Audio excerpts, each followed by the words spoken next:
Today we are talking about using ramp.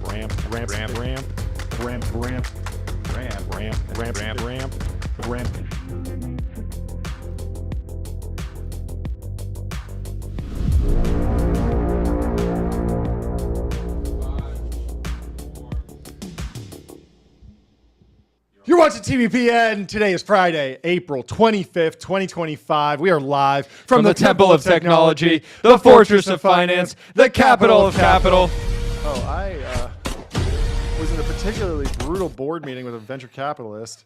Got ugly. We've talked about how board meetings should be more confrontational. There should be a threat of physical violence. That's right. It brings out the best in people. It really does. It really does. Oh, you want me to pull forward my revenue projections? Are you willing to die for that? Let's duke it out. Let's Put go. it to the test. Let's go to a foreign country that allows duels, and let's duel to the death.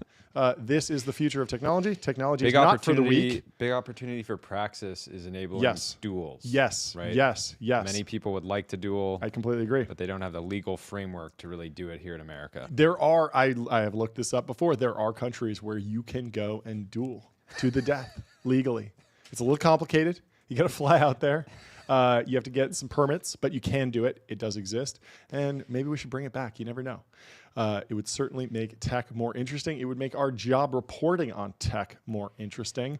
But nothing's more interesting than earnings season, baby. Can I get a sound effect for earnings season? Earnings power holds up in global turbulence. Google, Alphabet reports solid earnings, but tariff impact on second quarter results is still unclear from the Wall Street Journal. Google's earnings power is holding up well. They're making money. They're printing.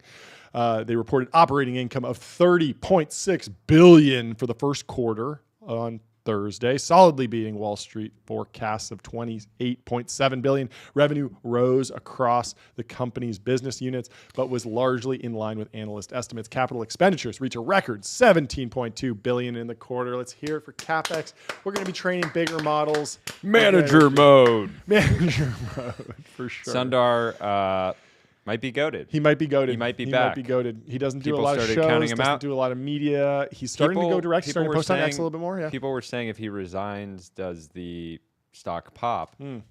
He did it while staying in place. Yep. And he deserves all the credit for it. He does. So congratulations to everyone at Google, all the shareholders, all the employees, the founders. And this was breaking news yesterday. We announced that we are joining the war against big tech. Yes. On the side of big tech. Yes, we are joining the war on big tech, on the side of big tech. And yeah. It must be protected. Big tech must be protected. Just because we want to turn little technology companies into big tech. Yes. We still support big tech. Yes. We have a reverence for big tech. Be very clear about that. So the stronger bottom line showed Google's resilience in a quarter that was marked by fears of an impending trade war and the effect that could have on the global economy. Alphabet's share price rose 5% in after-hours trading. Again, this is like $1 trillion company. That's $50 billion. That'll get you 100 of Sergey Brin's yachts, which cost $500 million. Yeah. And so he could buy 100 of those if he owned all of Alphabet. And Alphabet should. They should get 500 corporate yachts, if in my opinion, 500-foot yachts. But those worries remain. One for every VP. Yeah. If their VPs are anywhere as good as Ben, yeah, they all deserve 100% $500 million yachts. Yeah, everyone talks about the perks of working at Google. You get the sleep pods, you get the nap room, you get the free lunches. Like, let's take it up a notch. All that stuff's old. Avoiding the only perk that matters. Yeah, which is yachting. The yachting. Yes, really. I mean, it's so played out. They've hit what feels like the logical conclusion of perks, right? Yeah. Oh yeah, free lunch. Oh, we'll walk your dog for you. Oh, there's yoga classes. Oh, there's a I Google told you bus. I spent a summer just What about the eating Google at yacht? the Google cafeteria. Yeah. One of my fraternity brothers Let you in. worked at Google for a summer, and he spent the entire summer trading crypto. Fantastic. As one And when does. he would take a break while working for Google, to be clear, Fantastic. and oftentimes around dinner, he'd say, "Hey, do you want to come have lunch?" And I enjoyed every I've had lunch there too. It's great. every salmon dinner that I had on Google's dime. You know, It was people fantastic. people were upset about the Google bus that took Google employees from San Francisco down to the Google headquarters in Yeah. Silicon Valley. Should have just cut out the whole Wait, why were they street upset issue again? with the Google yacht that takes you from, because it could take you down the bay. That's right. The Google yacht would be so much better. And Yeah. the whole thing where they were vandalizing the Google buses, but it's so much harder And to maybe do they could have piracy. hit some of their climate goals by using a sailboat. I love this. Yeah. No A ga- 500-foot no- sailboat, no, just you know, sailing to work. There are fossil some people fuels that actually necessary. sail across the bay if they live in Marin, which is pretty sweet. They ride their bike and then take the boat. And it's not a sailboat, yeah, but yeah. it's, it's nice. The ferry. Anyway, people are still worried. People don't think Sundar can do it. Google doesn't issue financial projections with its quarterly reports, which leaves it unclear just how its business was affected by President Trump's April 2nd announcement of high tariffs, but the turbulence that has followed amid the ever-changing status of those tariffs. And the company's earnings on chief business officer, Google's chief business officer said it's too early to comment on trends for the current quarter. Now, Google doesn't manufacture a lot of stuff generally. Of course, they have consumer products. They have Google Home devices. Those might be made in China. They have Google Android phones generally. But They have a merch store too. Andrew Reed merch store. that Google has merch. Yeah, Which and so I'm sure they have operations in China, but they seem much less exposed to Chinese tariffs than Apple, Yeah. right? And so if Apple is hurt and the iPhone does wind up going to $2,000 a phone, $3,000 a phone because of tariffs, well, that will probably drive even more people to buy Android phones, even if the Android phones are more expensive, because on a relative basis, they would be cheaper. And also, the phones seem to have been unaffected. Ben Thompson was talking about Tim Cook, and there's kind of dancing around this issue of, is Tim Cook the right CEO for Apple? He's 64 years old, so he's getting close to reasonable retirement age. I was going to say close to hitting his prime. Hitting his prime, I agree. And I think I disagree with Ben Thompson on this. He was very shaken by There's Something Rotten in Cupertino report by his co-host of what is this other podcast? Daring Fireball. Yeah. And so there's this big question about the big miss on Apple Intelligence. Should that be serious cause for concern that if Apple's not getting AI correct, do you need new leadership if AI is the most important thing in the world? But I think we learned from the tariff situation that, in fact, supply chain is maybe the most important thing in the world, and Tim Cook is world class at supply chain, and so it makes sense that he is at the helm. And I think any discussion of Tim Cook stepping out of Apple is too premature. I think maybe getting new product leaders to push Apple Intelligence more aggressively makes sense. Supply chain expert. Yep.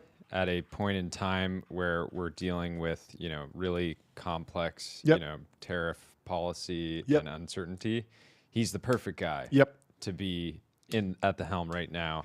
Maybe not the perfect guy for 5 years from now, but we can just center on which would affect Apple worse if they truly lose the AI agent Siri, AI assistant landscape to the point where they need to open it up and they need to say, you can map your Siri button to any app, and we're actually auctioning it off, and Google's going to bid just like they did for the default search in Safari, and OpenAI is going to bid. They'd probably make a ton of money from that, maybe not capture all of it, but they'd capture a lot of value from that, and that might be a loss strategically for them, that they wouldn't own consumer AI in the future. Obviously, consumer AI is something that you want to own. But so if they lost that, it wouldn't be good. But compare that to getting the tariff issue wrong, getting the supply chain wrong, not being able to delivering the product at 3 times the price. That is actually catastrophic. versus, hey, there's this massively incremental technology and we have to partner with other big tech companies on it, like we did in search. I don't think it's that big of a deal. And so I'm pro Tim Cook in this case, at least for now. We'll see. But it's fun to watch it unfold. So Alphabet's operating income per quarter, just a hair off of peak. Of course, the Q4 season, I believe, is always strong. But they are rocketing towards over $30 billion in operating income every single quarter. You love to see it. Their advertising revenue rose 8% to $66 billion, while cloud revenue jumped 28% year over year to $12.3 billion. Let's hear it for them. Congratulations to everyone at Google.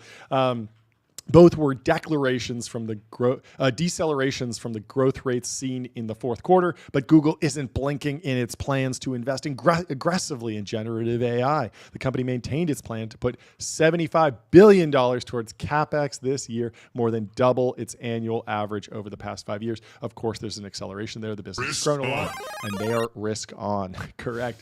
A+ work on the soundboard today, Jordy. The natural evolution of this is that I have a soundboard with thousands of effects, and I just don't say any words. You don't say anything. Only hitting the you just move from front office to back office. I'm just wearing an Apple Vision Pro, and I'm just hitting the that's great reactions. The Google didn't exactly face a high bar coming into Thursday's results. Alphabet's stock has been flat over the past 12 months, lagging most of its mega cap tech peers on worries about its position in AI and the loss of 2 federal antitrust cases that could ultimately result in the company's breakup. Of course, everyone was saying OpenAI is the disruptor to Google search. Maybe Perplexity is going to take a run at Google, but people are still Googling stuff. They're Googling stuff, and then they're doing deep research reports separately, and maybe that's chipping away, but it doesn't seem to be chipping away at earnings. Google seems to be Lindy in this case. So Alphabet also commands the lowest valuation multiple of the major tech giants, with the stock trading at just 18 times projected earnings for the next 4 quarters, compared to Microsoft at 28 times. The company said Thursday that it would boost its quarterly dividend to 5% to 21 cents a share, which comes a year after it initiated the payout. This, of course, was the famous criticism that Peter Thiel levied at Eric Schmidt on stage at that Fortune conference years ago. Do you remember this? I had another thought jump into my head that's relevant, hit me with the other thought, which is Netflix trading at a PE ratio of around 50. 50. How frustrated you have to be as Google management when you look at Netflix and you're like, intense competition from a bunch of different players. Totally. Obviously, they basically own the entire market, or they have everybody signed up, and the strategy now is just to increase prices and reduce costs or keep costs as is. But ultimately, when you look at the sort of underlying quality of these businesses, it just really says that the market firmly believes that Google is at extreme risk of disruption of the core business model. But when we talk to people like Logan, who we had on the show Monday, who runs Google's AI studio, it's hard not to be generally bullish on what Google is doing in AI. Yeah, so. No, I agree. It's interesting, the Netflix comparison, because by all accounts, you would have to assume that YouTube is just a better business. It is the final form of, all the best content goes there. The algorithm sorts it all out, sifts the wheat from the chaff. The really low effort videos get a couple views. They make a couple dollars, but the Mr. Beast videos get 100 million, 500 million views and generate millions of dollars in ad revenue. And it's all decentralized. It doesn't have any oversight, so there's no overhead there. There's no negotiation. We lost this particular video. The videos go up like clockwork, and they have a subscription plus ad-based business model. They do. It's the same as the other thing that I think is worth noting on Google is, yes, ChatGPT is a threat. Yes, there are people that are chatting with ChatGPT as an alternative to punching something into the Google search bar.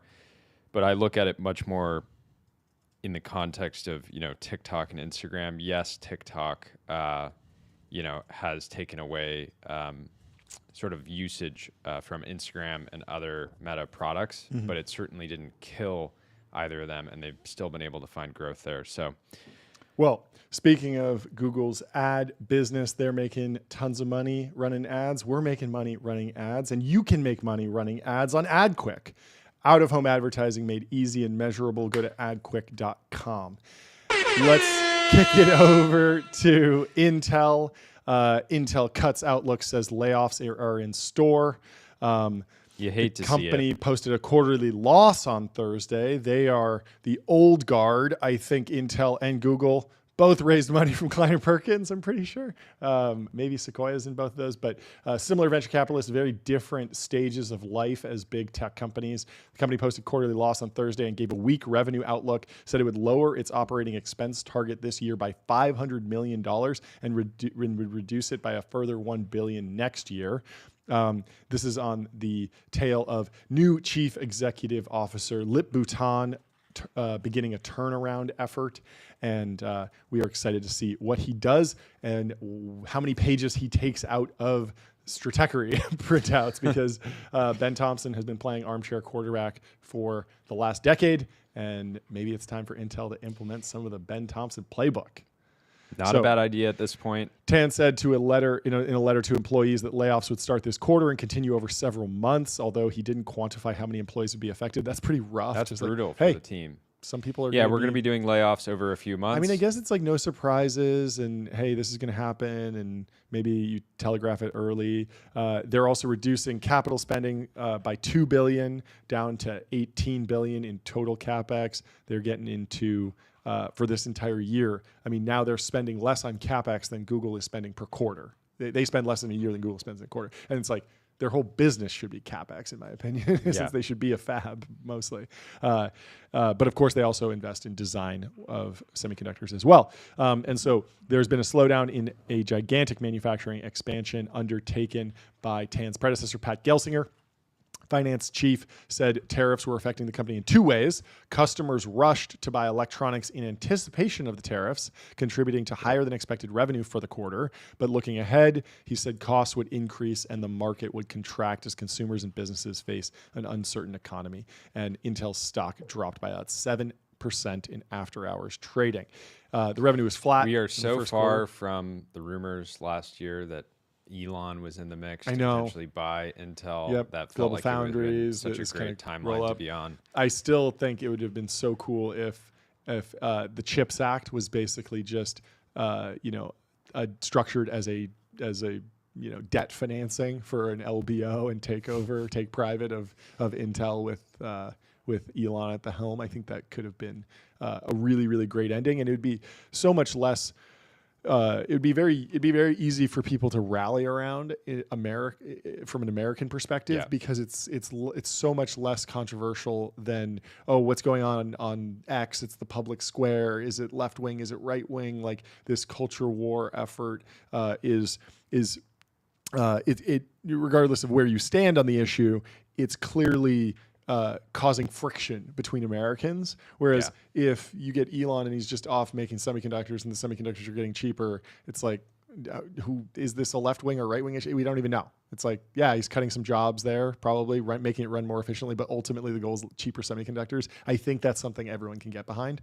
But it's he not made cheap cars. Yeah. And then those got politicized. Yeah. So yeah, maybe anything's possible. Who knows? Anyway, sales rose 8% in the division that sells chips for data centers and AI, obviously. A rare bright spot amid the gloom. Sales in its personal computer chip division, its largest segment, fell 8% to $7.6 billion. Its contract chip making business reported $4.7 billion of revenue, up 7%. Intel also gave a forecast of roughly $11.8 billion in revenue for its current quarter, lower than Wall Street's forecasts of around $12.8 billion. And so a lot of uncertainty. They are signaling to the market, hey, we're going through a transformation. We're going to be cutting costs. Revenue might dip, but hopefully we will emerge stronger. And we're rooting for you over at Intel. We would love to see Intel become a fantastic tech company, as it has been throughout American history. It might need a new name, the American Supercomputer Supercorp. Supercorp, I like that. Yeah, like it really needs to, lean follow into in the modern footsteps branding of, some of our new hard tech companies. Well, we'll see what Lip Bhutan winds up doing. Maybe he'll need to take out some ads to make the company I wonder if known again. If he does a rebrand, he's going to have to buy a bunch of ads, and we got to do an ad. What's our next ad for?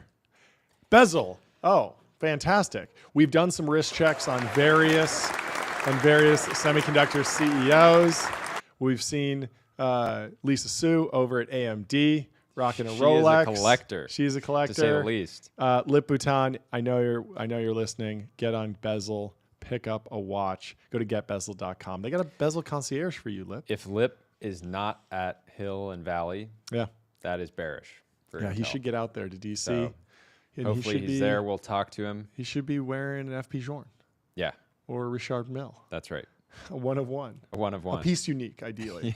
Piece unique with the semiconductor right in there. That's what right. I want to see. That's right. Anyway, I'm we're moving on surprised nobody did a Blackwell watch yet. I know. It's like, I don't need the time. My phone tells the time, but I just want you to know that I have a Blackwell on my wrist. Blackwell on my wrist. That's really good. I mean, did you see the NVIDIA purse? That was pretty cool. Yeah, that was cool. That was great.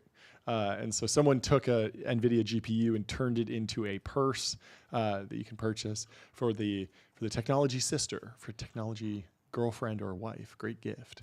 Absolutely. Anyway, we're moving on to probably an even more important story in the tech world. This is big. Story about a man who built a house with room for 21 of his Porsches. Yep.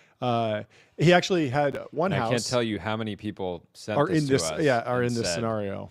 This is great. Well, sent us this article and said, one, you have to cover this. Yes. And the show wouldn't be complete without it. That's right. It wouldn't be a Friday show without something like this. Exactly. Here we are. So he wanted room for 21 of his Porsches. So he built a second house across the street, as one does.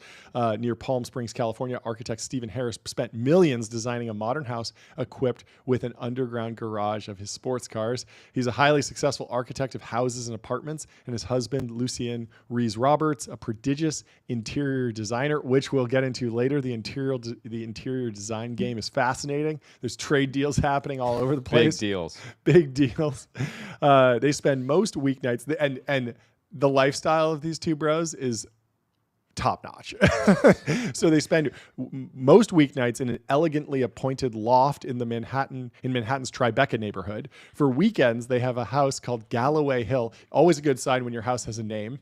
You should always be naming your house. That's in Kinderhook, New York. For vacations, there's a compound on an island in Croatia and a restored mid-century modern house in Rancho Mirage, California, 8 miles southeast of Palm Springs. So they got their fingers in every single pie. Croatia is very underrated. Have you been? I haven't been. I've been to Greece. I would like a compound there. I feel like Croatia's kind of a knockoff Greece. Is that the case? I don't know. Our two Croatian listeners, size lords, are going to be giving you death threats. I don't know. I don't really leave the United States. I don't go to any of these like backwater developing nations, regardless of how scenic and luxurious they are. But good luck to them. I'm glad they built a compound on an island out there. For years, they were happy with those options, especially, Harris says, because Rancho Mirage and their part of Croatia have perfectly reciprocal climates. That's pretty smart. Meaning that if it's the wrong time to visit, if it's the wrong time of year to visit one, it's the right time at the other, which is really smart. But there was more real estate to come. In 2016, a 1-acre lot directly across the street from the Rancho Mirage house came up for sale. They purchased it for $800K with no plan, Harris says, other than to prevent someone else from building something hideous. I love it. It's like, how bad could it have been? Like, it's probably just going to be a normal house, but they're like, no. It that needs could be a real issue. Beautiful. You're really design driven. Yeah, I mean, you don't necessarily control your neighbor's They're architects, and so they're like, we're not going to let you build some McMansion up there. We're not going to let you put the fake blinds on the outside. So they found themselves wanting to spend more time in California, where their neighbors include theater folks like Robin Bates and Joe Montello, and television personalities Kelly Ripa and Mark Consuelos. And they had solved one of the logistical problems of being bi-coastal. And this is the art of the deal, folks. If you're not doing deals like this, you are going to be left behind in the modern economy. This is golden retriever maxing, literally. That's right. Taken literally. So you want to break it down, Jordy? These two guys designed a client's private jet for free. Many of our listeners know and have gone through the process. When you buy a Gulfstream, you're not going to sort of necessarily take the sort of stock interior. So they designed No a client's jet for free in exchange for a promise to fly their yellow Labrador Retriever, Zoe, between New York and California for the rest of her life. And one of the two guys always travel with her. And so this is why in the modern economy, you don't just want to be golden retriever maxing. You actually want to be a Labrador Retriever. You need to be working out deals that allow your dog to fly private whenever they want for the rest of their life in exchange for a one-time service that really has no cost because it's you're just designing it. Yeah. So you're just like picking things. It's really just your time. It's just your time. So you swap your time. I think this is potentially one of the greatest investments. It's one of the greatest investments of all time. Services-based investments. Yes, we were talking about this. So with companies like Loyal, Celine, who we've talked about on the show, Loyal is working on life extension for dogs. And so, how do you underwrite the price of private flights for a Labrador Retriever for the rest of their life? Well, you probably pull out an actuarial table like you're doing life insurance, right? That's and you say, Labrador Retriever, how old is Zoe? 5 years old, probably lives to 10, 15. But with modern advances in science and artificial intelligence, dogs could be living hundreds of years, thousands of years. And so this could really add up to billions of dollars of value. This could be the greatest interior design project ever. Of all time. 100%. From a value capture standpoint. It's genius. But it's also going to be incredibly inconvenient for whoever's private jet that is, because imagine that the dog wants to get from New York to California on Tuesday. You're trying to take a meeting in DC. Now you take off from LaGuardia and you're heading to LAX just to get to Reagan International. The dog basically runs your life. The dog runs your life. I don't know who agreed to this. It's absolutely insane. Yeah. They basically said this interior design service that I'm a billionaire and I could just pay for is so priceless to me that I'm going to offer up my jet to the end of my days. I would expect the dog at this point to outlive the client himself. So, anyways, going back to the house situation. Yes, because the cars are equally important. There's 21 of these vintage Porsches. They bought the house they had bought is historically important, so they couldn't modify it. And there are the pictures of the Porsches. And I love this because this garage is specifically designed 21 Porsches in the collection. You don't have to move a single car to select any of them. None of them are double parked. And so if you want to take the 1980s air-cooled 911 out, you just grab those keys, you're good to go. Good to go. If you want to take the GT3 RS, in your path. You take those keys, you're good to go. You don't have to shuffle them around. You don't need your personal valet. Shuffling. You're all good to go. There's no stacking. There's a lot of people. Hoovie's Garage. Have you ever seen Hoovie on YouTube? He has his garage stacked 3 high, basically. He's clearly not doing it right. He should have just built a 21-car garage where you can pull out any of them at any time. And so the new house would have 2 things the old house didn't have: a studio complete with skylight, a third generation.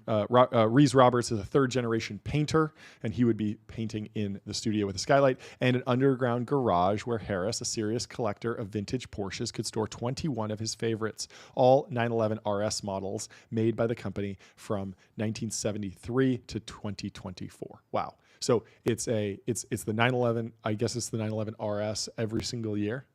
So, wow. Unreal. Incredible. And such dedication. Unreal. I mean, Steve Jobs had the same dedication where he would buy a new 911 every single year, right? Yeah.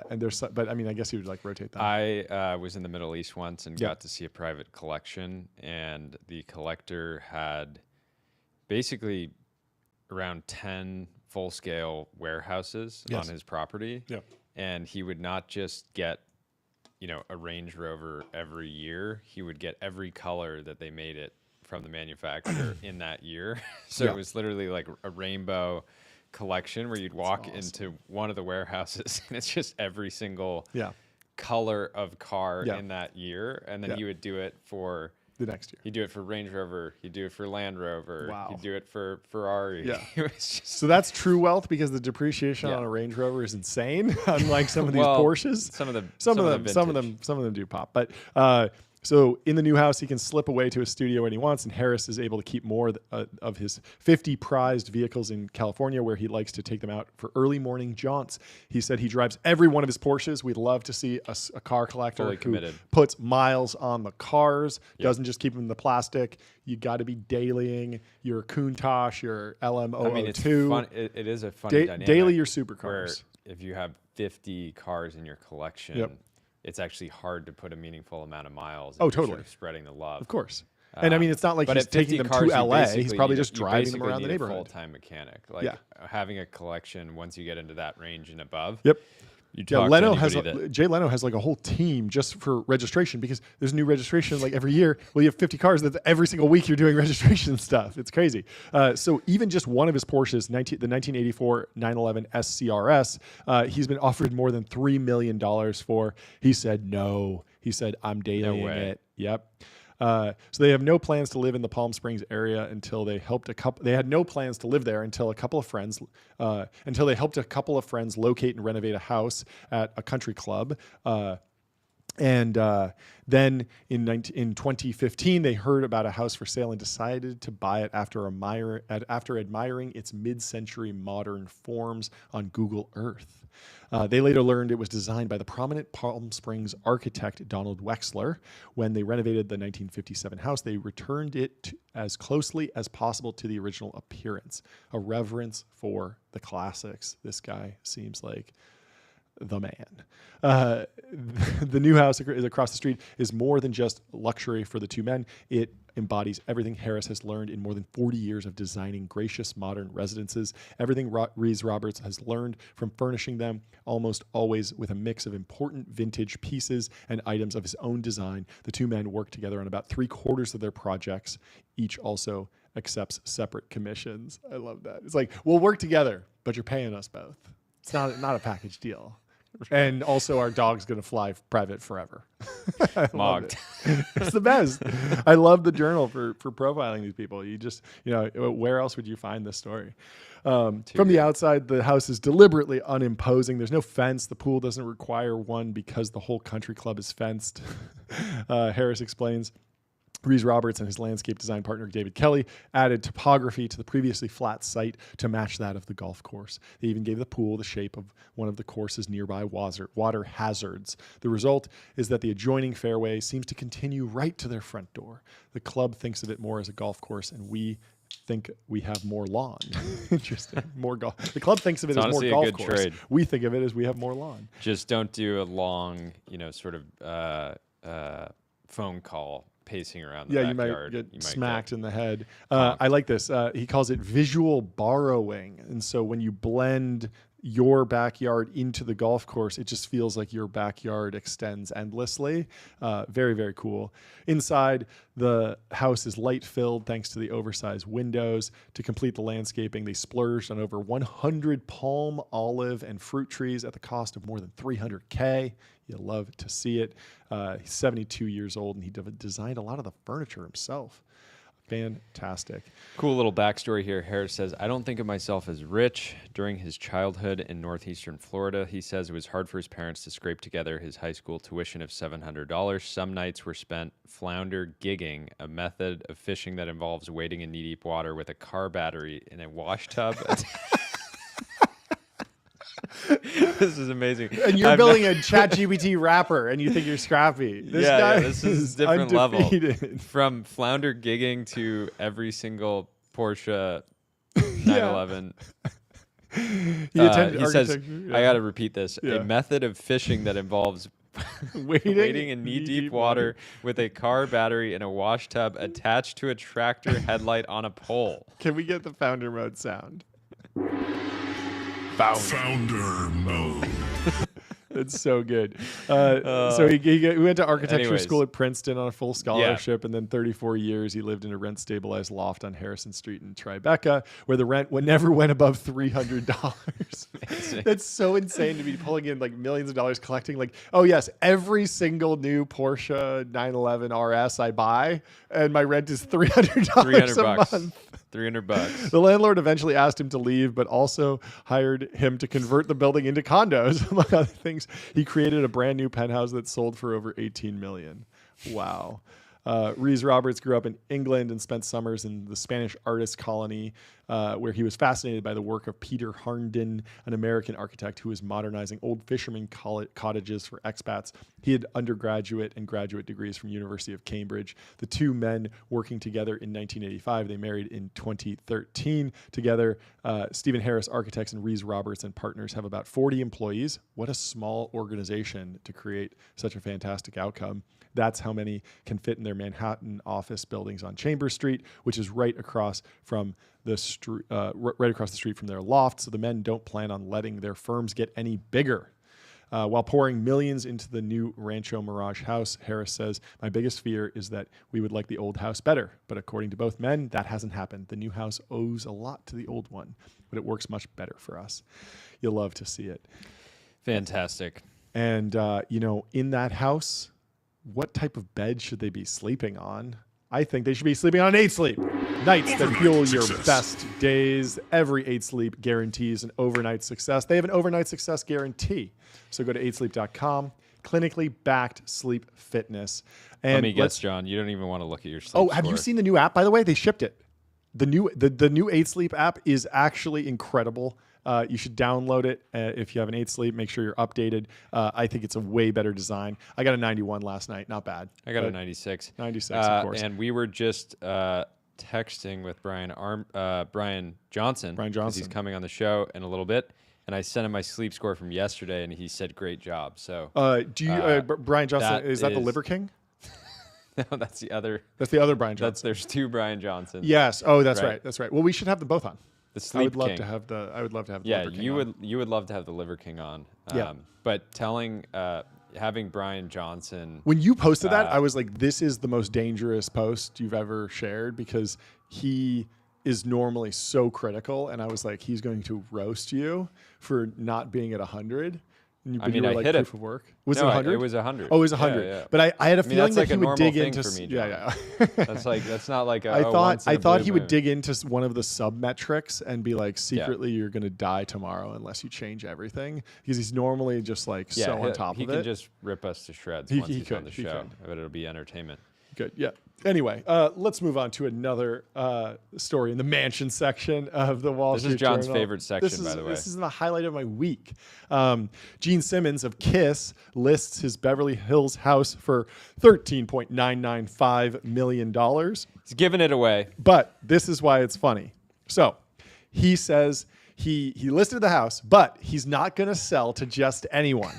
He said, "You have such wonderful times there. You don't want some schmuck in the place you call home. After No you drugs. sell it." This is his quote. "No drugs, no alcoholics. I don't want anybody coming in here who's going to destroy the place." Yes. I love he's selling it, but he's not letting go of control. Yes. And I think we should enforce the exact same rule. If you're an alcoholic, if you're on drugs, do not listen to TBPN. Unsubscribe. That's a little bit hard. If you are any of those things, as I chug Celsius, get help, and you're still welcome to listen to the show while you get on the right path. Yes. We're rooting for you. But don't try and bid on Gene Simmons' house, because he wants you to clean it up before you spend $14 million. It is hilarious because it could be an awesome arc if you are. How can you have $14 million to buy a house and also be a schmuck? Like, it's very weird. You'd have to be a very, very high functioning alcoholic, I got to push right? back there. There's a lot of high functioning drug abusers in the world, John. I suppose. I hate to break your golden retriever mindset. But it's been said I have the mind of a golden retriever, and maybe I got this one wrong. Anyway, the house is beautiful. 4 bedrooms, roughly 7,740 square foot home. Sits on a hill with views of Coldwater Canyon, Century City, and the Pacific Ocean. And so if you're in the market and you're going to join us in Los Angeles, we are super bullish on Los Angeles. We think it's the future of media. We think it's potentially, if things go right, the Silicon Valley could be the home of media. Of entertainment. Could be the home of entertainment when we're done. This quote check is it out. Fantastic. Simmons says, "I'm the most blessed human being on the planet. These hard times, you don't want to say, I have too many houses, but we have too many properties," said Simmons. They have a house in Whistler, Canada, 2 homes in Malibu, 2 houses for their children, and they will be spending more time at their additional properties. Visiting, quote, whatever wifey wants. Certainly. Happy wife, happy life. Gene Simmons just sending it, talking to a Wall Street Journal reporter. To the Journal. Just be like, just yapping. It's homey and outdoorsy. Amenities include an art gallery space where he hangs his own artwork and a soundproofed home theater where Simmons said he screens movies for his production company, Simmons Hamilton Productions, which released the movie Deep Water in 2022. The home is outfitted with high-end smart home devices. It's like a 22nd century house, said Simmons. He's truly living in the future. I had to go out and buy a simple microwave so that I could press one button and heat things up because the coffee maker, the cappuccino maker, the time machine, all that stuff was built into the wall. Voice activated, I might add. It was so complex I couldn't make it work. He was like, yeah, just like get the nicest stuff, and then it was too complicated for him. This is what I've been saying about smart homes. Yes, we want dumb homes. Rip it out. I would invest in a dumb home startup, just with like a bunch of knobs, all physical. Yeah. Get teenage engineering in there. Like, yeah, I want to be able to set the temperature in my home. That would be like, super cool. You know, like an odometer style thing where you just like. Yep. Outside the half-acre lot, it has a solar-paneled, 40-foot, black-lined infinity pool and 1,800 square feet of patio space. He said he likes sitting outside with his children and significant others. They eat popcorn and hot dogs and play the adult card game, Cards Against Humanity. Of course we laugh our heads off, he said. It's amazing. I love this. They call they're describing his career. They say the KISS co-founder. He's the co-founder of the KISS. He's not just like in the band. Also like, known as the Demon. Is known for wearing black and white makeup, spitting blood on stage. In addition to his work as a musician, he has a restaurant chain, a record label, a reality show, and other ventures. In the fourth quarter, luxury single-family homes. He really beat the allegations that, like, you know, metal rock enthusiasts, you know, or become like consumed totally by the devil. No. He's like no drugs, no alcohol. Life. Yeah, I'm gonna go wear some crazy makeup and spit some blood on stage and rock out. They call me the Demon. They call me the Demon, but I really just want to play Cards Against Humanity with my kids and eat hot dogs and laugh my freaking head off. It's amazing. Anyway, let's do one more ad, and then we'll move on to another ad for a Mississippi home in $14 million. It's selling for $14 million. So let's tell you about Numeral. We've called it before. We called it AGI, sales tax God, magical compliance. Sales tax intelligence from the heavens. Let's take a moment to say thank you to Numeral. Get on Numeral. And my company, Lucy, is officially a Numeral customer. I can't recommend it enough. We're dog fooding it here, golden retriever style. So anyway, the $14 million home in Mississippi that you probably have your eyes on, it's being listed by Brett Favre, the legendary quarterback, Green Bay Packers. And if you're looking for acreage, this is the spot. They have 465 acres for only $14 million. Yeah. And you know, there's a lot of hubbub about new cities, new startup cities across the globe. You don't have to go to across the globe to build your you can just buy 500-acre compound. You can just buy this one for $14 of a mango seed. Million. Yeah. Honestly, that's the strategy. Head to Silicon Valley, head to Sand Hill Road. Hey, we need 20 mil. We're going to build a new city, and then buy this, and then just go live in it and be like, mission accomplished. We did our job. Well, we built the new town. Get residents to come in and pay you, you know, $5,000 a month to be part of the city. Yes, sort of citizenship flat tax. Yeah. Oh, so just like throw parties.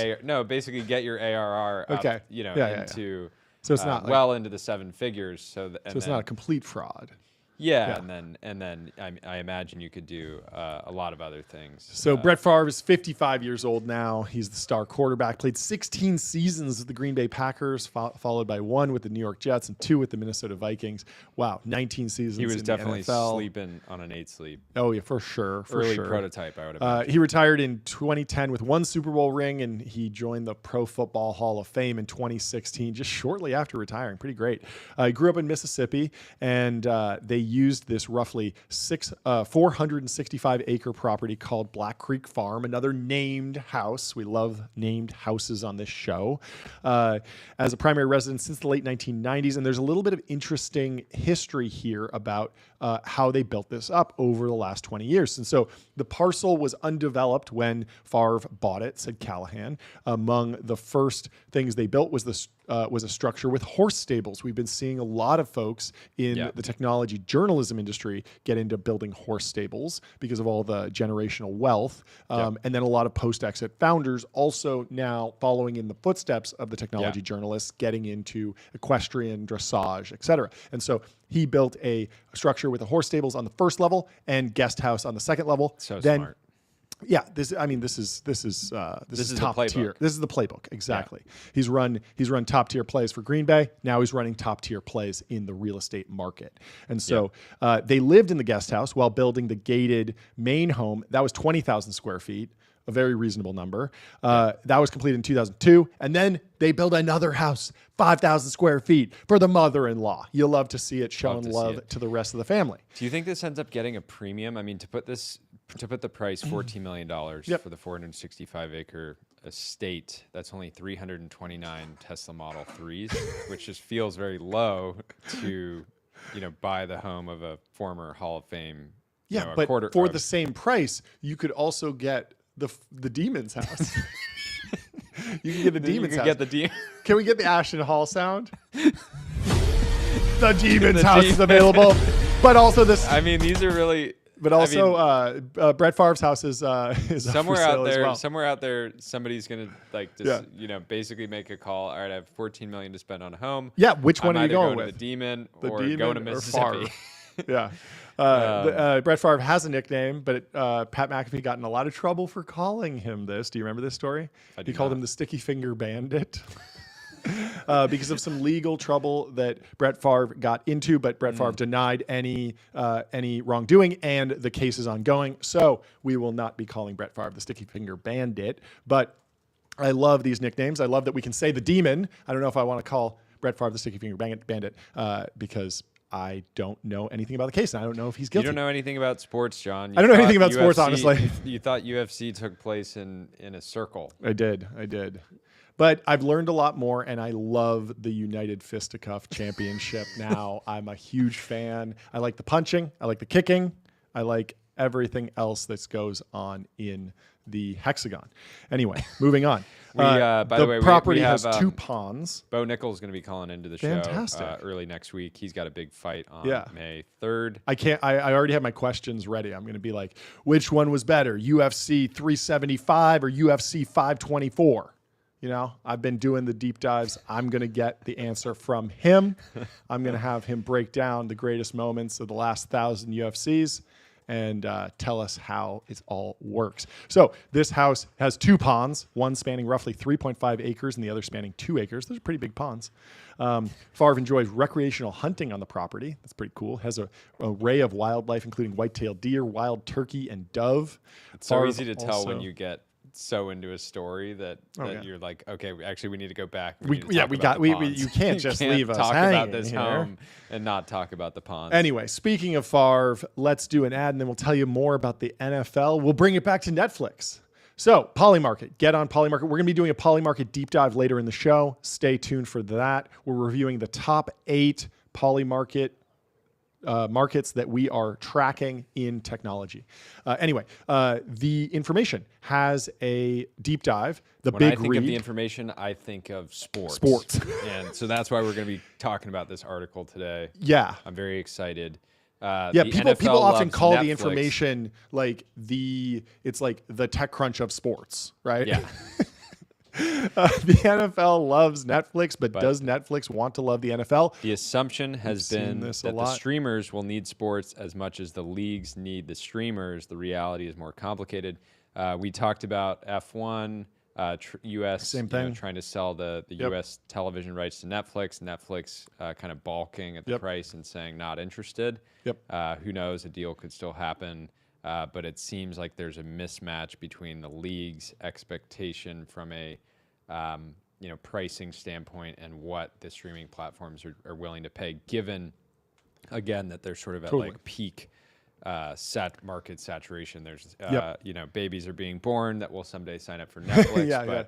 We covered this on Netflix earnings. Like Netflix has great penetration, and sports are important, but sports historically have been the thing that keeps people from cutting the cord. And if you just include it in Netflix, it's not that additive. And so there's a big question of what is the true value of live sports for Netflix. Now, Hulu went really big into live sports. They have a whole campaign around that, of course, owned by Disney now. But Disney also owns ESPN. So there's a whole flywheel there. So there was a gathering at the Breakers Hotel in Palm Beach, Florida, where the NFL was hosting its annual owners meeting. The conclave is a big deal for the league, an occasion for it to hash out its multi-billion-dollar business deals and discuss what the future may hold. The latest gathering, which lasted over 4 days, had a notable first-time guest, Ted Sarandos, the co-CEO of Netflix, an absolute dog. Is there another tech company anywhere near the size of Netflix that has co-CEOs? It's very rare. Very rare. Public, but they're private. Yeah, exactly. But I would put them in the same league as Netflix in terms of just overall amazingness. Market dominance. Exactly. He came for a panel discussion about sports on streaming video services like Netflix, and the league revealed that Netflix would air 2 Christmas Day games in 2025, just as it did in 2024. Everyone knew Netflix would do at least 1 Christmas game as part of a 3-year deal that began with a pair of Christmas matches last year. The first NFL games ever broadcast on Netflix, but the deal requires Netflix to air 1 game per year. So now they're doing 2. So they're going a little bit deeper. The media world saw the decision to have 2 games as Netflix's acknowledgement that it's interested in nurturing its nascent relationship with the league after decades of resisting live sports. For the league's part, it couldn't be happier. We're now in a world where there are some platforms that are doing one deal that are doing one deal, you tap into global scale, the NFL's chief media and business officer said. Netflix is one of them. Amazon is certainly becoming that, and YouTube is certainly becoming that. Right now, the league is trying to find a marquee home for an opening week game on September 5th in Brazil. And while it might go to a TV network, a streamer like Netflix is probably more likely, since those companies have greater interest in international audiences. We talked about this with Netflix adding users internationally and more money to spend. And that is a change in the sports world that is upon us. And for us, it comes at a good time as we think about global distribution. And so it'll be interesting to follow what happens with all of these different sports leagues and where they end up. I do think that eventually they have to each sports league has to find a home on a streamer, just because I don't see young people ever going back and uncutting the cord and getting on cable, right? Traditional cable, yeah. And so it will either be the Gen Z kids never get into sports really, or the stream or the leagues figure out how to distribute. Well, their testosterone has been cut by 89%. Callie Means was really not mincing words with the younger generation. Gen Alpha, he was coming for them. Not so Alpha as it stands, but anyway. Is there anything else you want to cover on the NFL and Netflix? No, I'm interested to see how this plays out. I mean, right now it feels like a pretty bad fan experience if you're having to kind of like bounce around, you know. And Netflix has a lot of really cool. Netflix has a lot of really cool technology. Did you ever watch what was that called? Balderdash or something? Baldersnatch or something? They had a choose your own adventure video. It was kind of Black Mirror. I think it was directed by the Black Mirror team or something. So you're saying Netflix should allow sort of create AI generated fan fiction of games where you can create a reality where your team wins every time? Is that what you're about to say, John? Yeah, exactly. No, I mean, on a serious note, your team's just losing and it's like, do you want to see the final 5 minutes where they win? And then, yes. You see that? Maybe. That would save a lot of households, you know? It would. Oh, like, yeah. Husbands not, Dad's going to be in a bad mood unless the Packers win. Let's just put on the good ending. Yeah. No, I mean, I do think Netflix has embraced technology in obviously a very, unique way.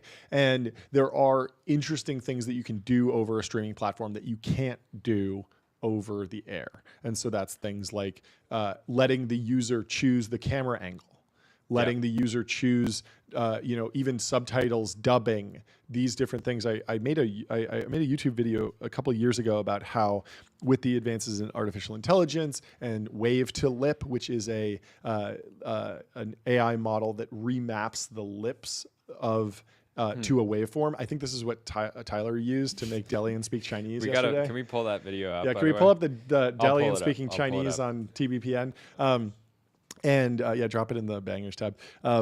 But I was very bullish on Netflix in particular being able to redub every single piece of content with matching lip movements, because I'd watched a German show about time travel called Dark on Netflix, and I was just too golden retriever brained. I couldn't get into it because I didn't want to read the subtitles, but the dubs didn't match up with the lips, and so it was very jarring. And so there's always this big debate about dubs versus subs.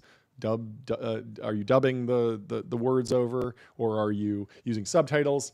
Let's see, Delian. 山谷的历史是这样的：一开始的意图是举办一个大约30到40人的完颜，但后来人数膨胀到了100人。我想第一次完颜大概有12到13位成员参加，然后从那时期他就不断的挤举石头，我们就像是完颜规模越来越大，然后最终完颜变得非常庞大。他们就想，哇，我们这里有很多非常优秀的人，而我们正在举办一个4人完颜。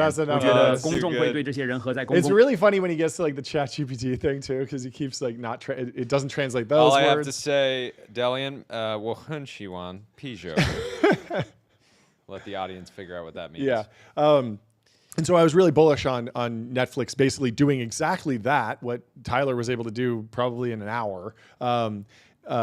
I doubt, knowing how cracked Tyler is. It's probably 5 minutes, honestly. But doing that for every Netflix show, and Mr. Beast has been doing this with localization of all of his content. Netflix is in a unique position to do that for all of their content and make it even more accessible internationally. That's obviously an incremental source of revenue for them. And then there's a whole bunch of other things that you could imagine Netflix offering unique experiences to NFL fans, whether that's the ability to switch between different games very quickly. Like, have you ever watched NFL Red Zone? There was like a specific channel that would switch from one game to right? It's all the channels, so it would switch from any game that has an exciting moment. It would just cut over to that, and that's something that they were able to do with just a team managing all the streams. But you can imagine a whole bunch of different versions of that. Members of the community that are huge NFL fans are going to be like, "Oh, great! So John's explaining Red Zone to me." Yeah. This is great. This is just great. Anyway, why don't we move on to an ad, and then we'll move on to explaining how SPVs work. So after the SPVs happen, the companies go public. Oh, I hear the sound of F1. Oh, is that public.com, the latest sponsor of Aston Martin F1 team? Love to see it. Go to public.com, go to the website, create an account, transfer some money in, get set up, and then start hunting for those Aston Martin cars. They're not easy to find, but if you dig around, you can definitely find them and you can enter to win. And so get on public.com. Anyway, before companies go public, they are private and they're doing a lot of SPVs. And the Wall Street Journal has a little piece about a side hustle for friends of Elon Musk selling access to stakes in his private companies. Lucrative stock deals have allowed SpaceX to avoid public scrutiny, even as it has grown into one of the largest companies in the United States. And we might have to put this in the truth zone. But let's break it down because there's some interesting things here. So Antonio Gracias and Elon Musk go way back. The Valor Equity Partners founder and his family spend their Christmases with Musk and vacation with him in the Bahamas and Jackson Hole, Wyoming. For Gracias, it has been a lucrative relationship. He has become a multi-billionaire in part by investing in nearly all of Musk's companies over the years, according to public filings and court documents. Now, Gracias and his firm have found another way to cash in on his status in Musk's inner circle by selling wealthy outsiders access to tightly controlled shares in Musk's privately held company. Jordy, do you want to give us a little 101 on how SPV hustling goes down? I've heard it's very much like club promotion. Is that an apt analogy? Yeah. So the average SPV promoter is similar to a club promoter. Okay. Where they hit you up and they say, "Hey, coming around later? You want a bottle? You want a table? What's going on?" No, I think that analogy is accurate for some SPV leads, but not certainly at this level. For not all.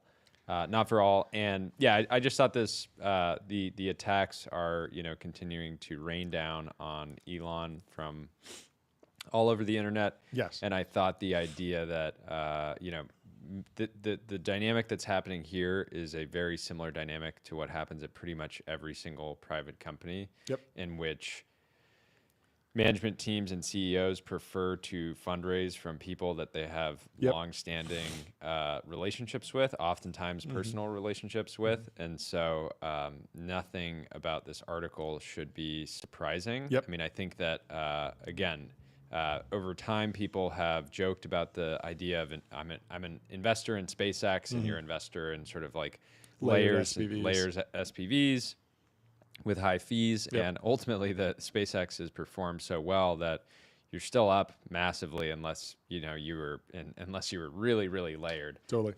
And so I think investors have done fine in this, and I think that in general this is just a function of there being so much demand for SpaceX shares that these types of fee structures work. The only thing that stood out and that was interesting is that Valor was sort of bundling SpaceX and XAI shares in a single vehicle, offering, basically doing a $1 billion raise. 200, about 25% of that was XAI. So I think that could be more of a function of there just being outsized demand for SpaceX and less, and basically forcing people to say like, no, you don't really have an option. Like you're buying both. That's at least the way I read it. Don't have any inside information. I think there's kind of 2 points on SPVs that are interesting. One is that at the ultra growth stage, centicorn level, the fundraises are the same size as large venture capital fundraises. And so you might go raise a $2 billion growth fund, and that might be a huge size gong moment, and you deploy that over a number of years. It's a 10-year fund, and you're expected to have a diverse range of investments across the portfolio. But when you're talking about raising $2 billion, you're talking to LPs that are writing huge checks, and those LPs might be fine making effectively a direct investment into a SPV, and they treat it just like a growth fund. And they're just saying, yes, I'm writing $1 billion check, I'm writing a $100 million check, but instead of going into a growth fund, I'm just going into SpaceX with this. And so that makes sense. On the flip side, I think why SPVs get a bad rep sometimes is that they're assigned at the lower level. If you're doing a $1 million SPV into a $10 million raise, there's just a question about like, wait, there are so many venture capital firms that could just fill out this entire $10 million round. Like, why do we need an SPV? It makes sense why you need an SPV for SpaceX if they're raising 10 billion or something, that you don't want to suck up an entire growth fund. And to be clear, Valor and some of the other firms that do this are providing a service in a way to SpaceX, because SpaceX doesn't want to have tons of shareholders, of individual shareholders that are going to say, hey, like, what's the update? How are things going? It's not just that, it's also legal. So one of the ways SpaceX has been able to maintain its private status is by limiting its investor base. Once there are 2,000 holders of record, not including employees who own shares through stock compensation packages, a company is legally required to disclose financial information similar to a public company. And so there was always a fear that if you raised money from a VC and then you ran your company for 10 years, they distribute the shares out and they have more than 2,000 LPs. I think this number might have been lower earlier too.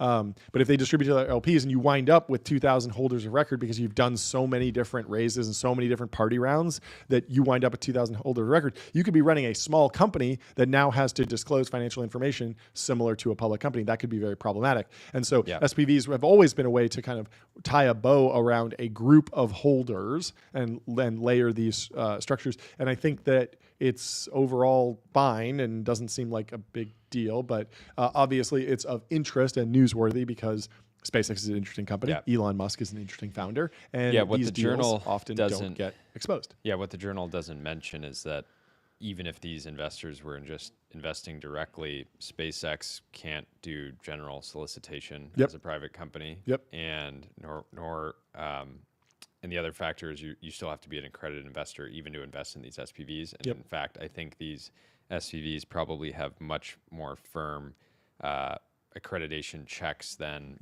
other SPVs that might be investing into Figure, as an example. Right. So there's some little bit behind the scenes text from the Twitter deal. Venture capitalist David Sachs texted Musk in 2022 after Musk asked if he would invest in Twitter. I'm personally in and will raise an SPV too if that works for you. And so good good communication there from the investor saying, hey, I'm open to doing an SPV. I would love to do that for you, but only if it's helpful. And then on the flip side of that, Musk accused Twitter investor Jason Calacanis of marketing as SPV to randos during the first Twitter fundraise. SPVs are how everyone is doing these deals now. Calacanis responded, but tensions were flaring at that moment, but it seems like they have resolved. And so the sale of these SPVs generates fees, of course, and UBS is also getting in on the action because UBS, Swiss bank, marketed the deal through its wealth management division. Article if the article was UBS and Valor Equity offer shares in SpaceX to their client base. It's not even tied to a new mark, which would be more interesting to hear about. Oh, well, like, there's new revenue numbers or there's new on the back of some change in the business, the company's worth more. It's more just like, hey, SpaceX does these a couple times a year. Yeah. Right. Yeah. I mean, Elon's been a master of ensuring fair liquidity to early employees, because we've talked to a lot of the early SpaceX employees and investors, and they've been in the company for 20 years now. It's a 2005 company. And so even if you're totally bought in on SpaceX and you worked there for a decade from 2005 to 2015, you took immense risk, you got comped for that in stock. At some point, you're going to want to put your kids through college or buy a house. And so having some liquidity makes a ton of sense. Anyway. Or start a 3D printing company. Yes, I love that. Let's recycle the capital and let all the SpaceX alumni go build fantastic companies.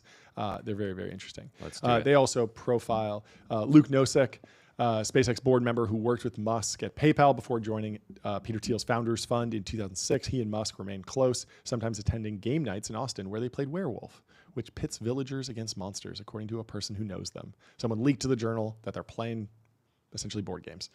Very fun. Nosek founded GigaFund in 2017 and has purchased roughly $1 billion in secondary sales of SpaceX shares. Probably a great fund in that case. It's pretty good. GigaFund. Anyway. Best name so far. GigaFund is a great name. It's a great name. This is interesting. MySpace co-founder Berman is getting in on the action. You don't hear about the MySpace mafia very often, but he frequently gets slugs of shares when SpaceX sells them on behalf of employees and earlier investors. His firm Troy Capital invested part of a $47 million fund in secondary sales in SpaceX stock in 2022 when the company was valued at roughly $127 billion. And so that investment is probably doing very well. Fishner Wolfson, an early investor in SpaceX and a friend of Founders Fund founder Peter Thiel, another close associate of Musk, also often gets SpaceX shares for his fund, 137 Ventures Management. And so fantastic to see the boys ripping some SPVs. You love to see it, and you love some capital flowing into important companies that are doing great things in space and beyond. Love it. Should we talk about some markets? Yes, let's go to our polymarket analysis for the day and debate some of these. The first one is the largest company at the end of April, and Apple seems to be running away with it. It's April 25th, only 5 more days if Microsoft wants to catch up. But it was a knockout, drag-out fight mid-month on April 10th. Microsoft was actually expected to be the number 1 biggest company. By the end of April, do? He cooked. And so everyone else is left behind. The options are Apple, Microsoft, NVIDIA, and Amazon. What would it take for Microsoft, NVIDIA, or Amazon to flip Apple next month? I think you got to see crazy tariffs on Apple that actually stick and hurt iPhone prices and sales. And you need to see increased AI demand for NVIDIA to do it. Something with Amazon. I'm not exactly sure what would be the catalyst there. NVIDIA is the one that could pop, I feel like, if all of a sudden there's a news of a GPT-5 where the whole rumor about the pre-training scaling wall and GPT 4.5 not being that great. It's like if all of a sudden the game's back on, scale is all you need, Bitter Lesson comes back in the meme, in the meta, and all of a sudden it says, no, you actually do need to build the $500 billion data center. You need to build a $5 trillion data center, and everyone is taking it seriously. Everyone is scale pilled, AGI pilled. You could see NVIDIA maybe pop, but this is not financial advice. We're just debating the markets. I don't know. Anyway, the next news. The next market is what will Michael Saylor say during Strategy Q1 2025 earnings call? And I like this because it's not just that he'll say Bitcoin, it's that he will say Bitcoin more than 100 times in a single earnings call. They know he's going to say Bitcoin, but will he say Bitcoin 100 times? And there's a 20% chance, according to Polymarket, that Michael Saylor will say Bitcoin 100 that's times a lot of or times, more. But it's Bitcoin. He's also got a lot of Bitcoin. There is a 9% chance that he will say billion 50 times or more.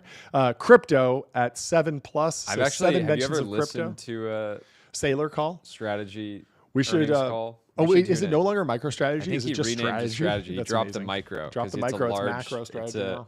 It's a giga strategy.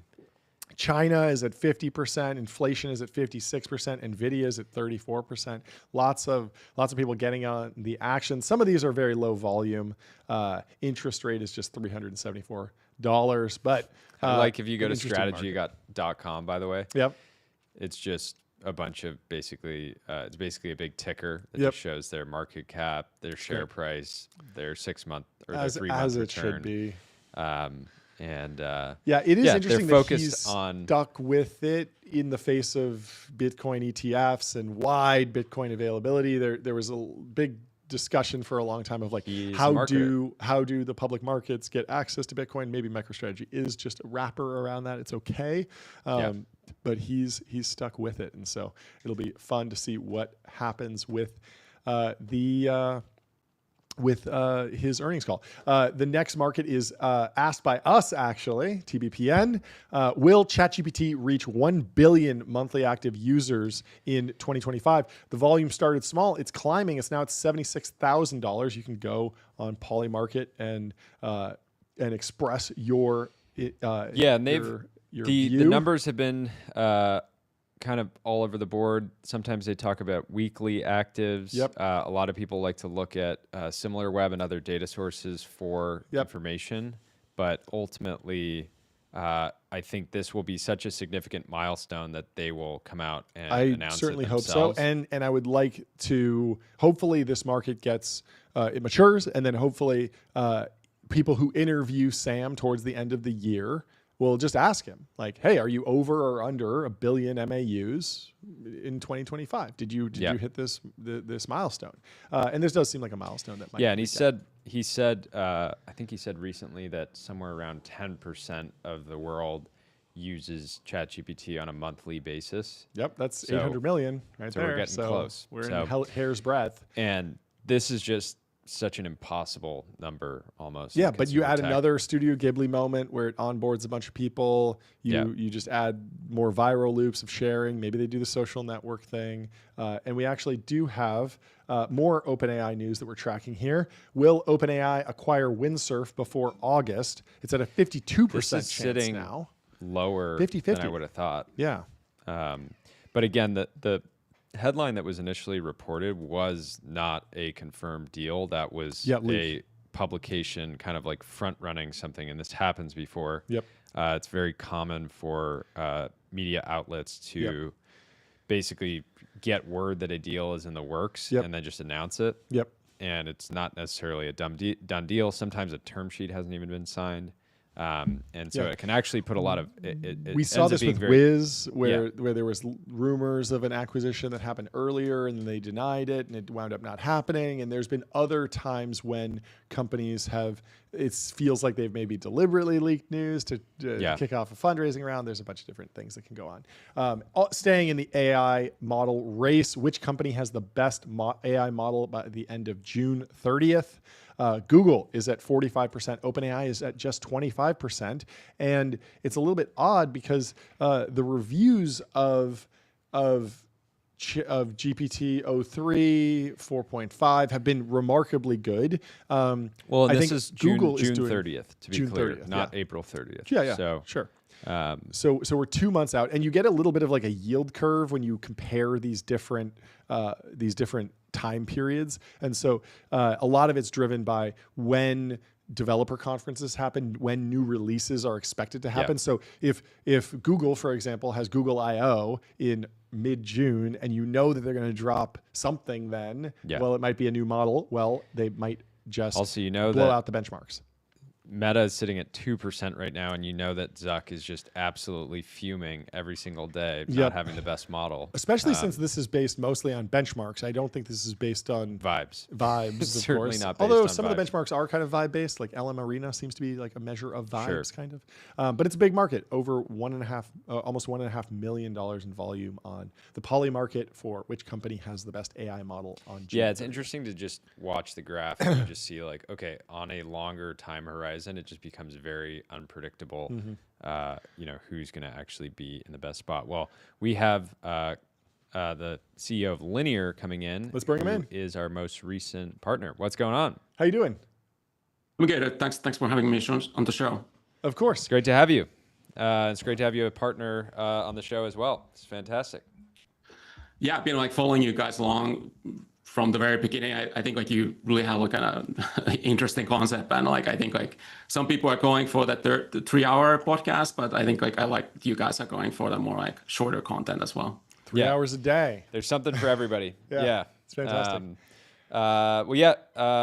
There's tons of stuff to talk about. I think we'll probably see you up in SF next week, potentially. The week after, the week after for Figma's event. But yeah, why don't you give a quick introduction for everybody that's not familiar, that maybe hasn't used Linear in the past, like us, and then we'll go from there. Sure. So yeah, I'm Kari Saarinen. I'm the CEO of Linear, and Linear is basically this purpose-built tool for planning and building software or products. And we've been building this the last 5 years. And what we're really doing for the product organizations and companies is that we are helping them with the end-to-end workflow from like going from customer discovery, like collecting customer requests, into planning roadmaps, planning projects, then executing on those projects and tasks. So we try to like be this, like really understand the customer's workflow here, that what it takes for these different people in the organization to do their job well, and how can we streamline it or make it easier for them. And today we have about over 10,000 companies as customers, and like these can be anything from like ambitious startups to major enterprises. And I think like if you think anyone building something cool today, they're probably building it with Linear.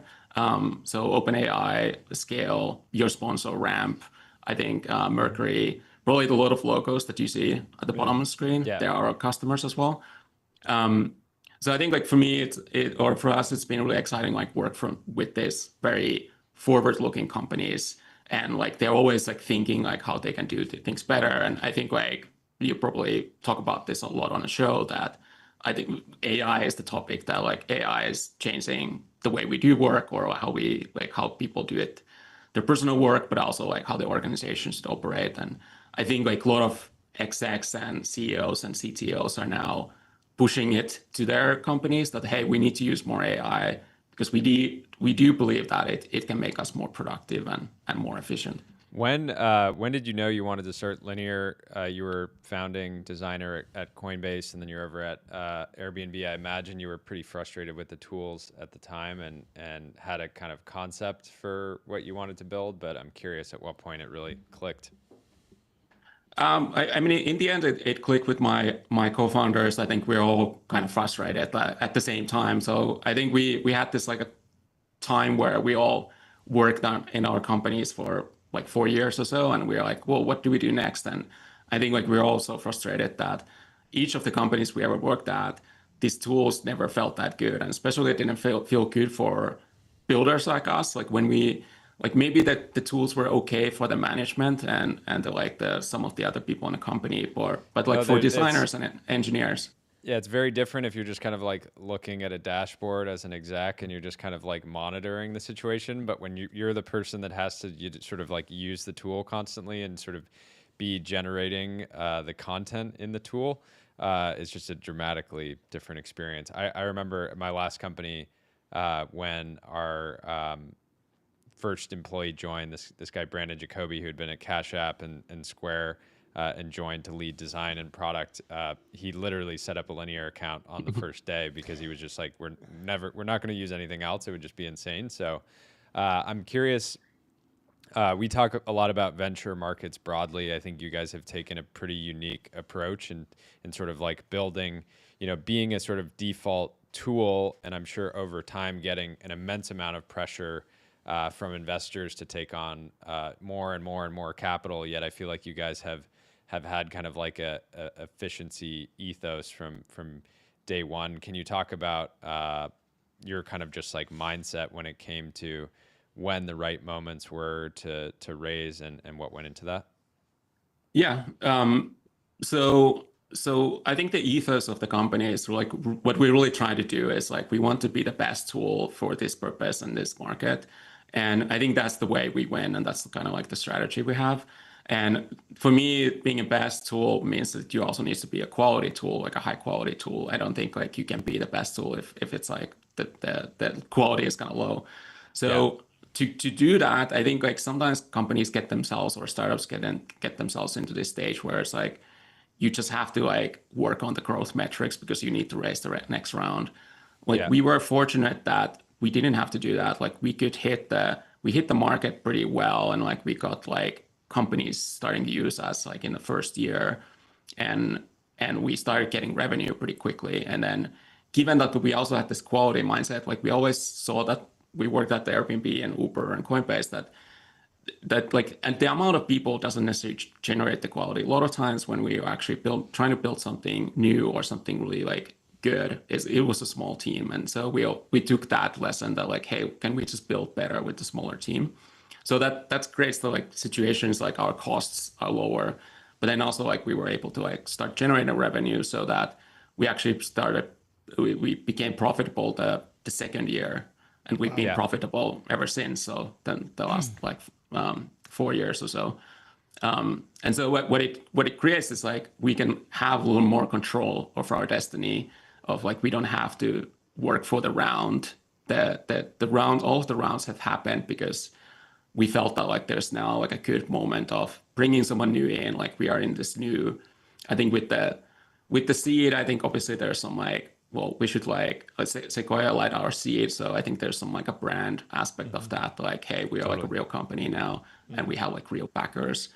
And then some of the other like Series A and B has been about, hey, we are now like entering this new segment. It's a little bit uncertain like what's going to happen. We're getting these larger customers, and maybe we need to invest more into sales. So like the profitability is not the number one goal of the company. Like still the growth is, but what it allows us is like it gives us a little more like flexibility. How do we go after it? Versus like, well, I'm running out of money like in 6 months now. I have to like go figure out how do we put the numbers up so I can like raise a good round. One unique part of your company in that it feels very core to the culture. You guys are remote only, and then you simultaneously, I think probably one of the reasons that works so well, you guys focus on hiring very, very senior people. Do those two things go hand in hand, or are they sort of separate and both have their own reasons?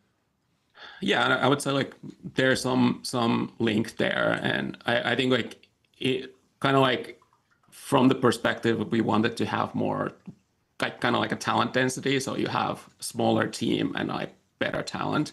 So I think that talks about like that kind of goes into this more like senior people.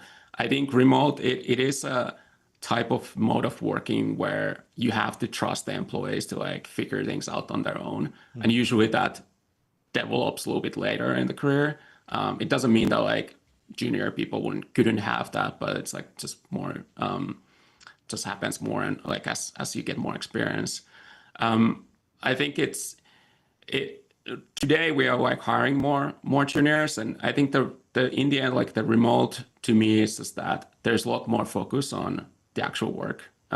Like I think like when you're in a company in an office, there's all kinds of things going on, and people have like crazy ideas all the time. Some of those ideas maybe are very good, but sometimes people or startups might end up kind of tacking a lot. Like they're like constantly changing the direction, versus remote. It's a little bit the management is a little harder. Like it's harder to like, it's almost like herding people to the direction. So you have to do it more like, this is the plan and this is the strategy. And then you need to let the people to execute on that. And so you kind of have to trust people's judgment. So that's what we try to hire for, is like hire people in all positions that like, if we get no instructions from us directly, then like, could you figure this out? And could you like make something good? About a decade ago, I was running an engineering organization. I think we were using Trello or Asana. I'd love to know kind of like, what does your battle card look like today? And what was the feature or pitch to get organizations that maybe already had some sort of product in place to switch over? Like, what was the killer go-to-market motion? I think part of it, not to jump in, is that if a designer or a product manager moves to a company that doesn't use linear, the first thing they tell the hiring manager, I won't join unless you commit to switching to linear. But Kari, go for it. Yeah, I mean that's I think in the end that's kind of like it. Like it's the word of mouth. So I think obviously that doesn't happen and just automatically. Yeah. So like it's been like interesting that there hasn't been necessarily like just one thing, but there's some kind of, these kind of tools are in some ways simple, in some ways complex. There's like a lot of things that people do, different things people do in a product, different roles use it. So like a lot of things needs to go right. And I think our lessons like using these tools for a long time is like, one is like speed. It's like it's really annoying if things are slow. Like if you're trying to like do a little task and it takes like every time it takes like a minute to do it, or you're confused or even how to do it, that means like you probably won't use the tool that much. Like engineer will just, well, whatever, I'll go there once a week to update my status. That's the worst, having like dead project management software, product management software that's like, hey, we paid for this, we have it, it's my dashboard into what's going on, and no one's updating, and you got to go around and be like, everyone, you got to update. Yeah, bad. Jordy, you got a question? You guys had an agent-focused launch recently. I'm curious to.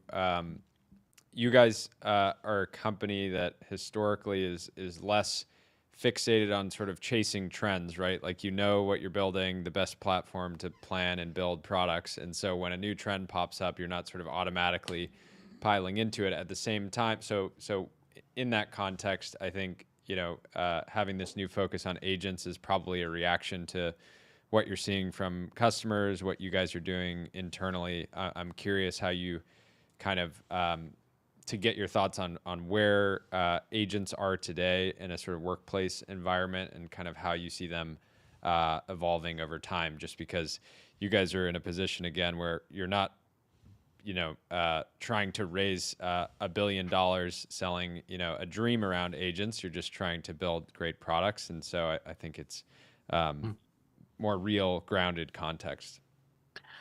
Yeah, I think like we definitely have followed the like AI, what's been happening and experimenting on things, but we like a lot of times we do talk to the customers, and that's kind of like what we're seeing now, that there is a lot more interest and demand for this. And then also I think in the last couple of years, the models have gotten better, and we're now like starting to see like this like agent, like companies building agents. And like agents, I think people are fighting like what the actual definition is, but I think to me what it means is that this kind of AI model or system can take some kind of form or like a shape in these tools or outside of the tools, and you can start delegating things to them. And so like in our context, it could be like, obviously there's a bug being reported. Maybe the agent can see that this is a bug that they can solve pretty confidently, and they could just say like, hey, I can solve this, and then some human like approves that. Or like as an engineer, like an IC individual contributor can just look at their task and say like, hey, I'm gonna try to delegate some of this task to the agent, and then I go work on my own task, like whatever is the most complicated one. So yeah. Oh yeah, I was wondering if you could talk a little bit about the trends in management philosophy. I remember Agile, Kanban, Toyota management, all these different terms. There's books written on these. What's the latest and greatest? And is there, I remember a lot of companies were kind of aligned with one strategy or the other. What are you long? What are you short now in terms of like management philosophy?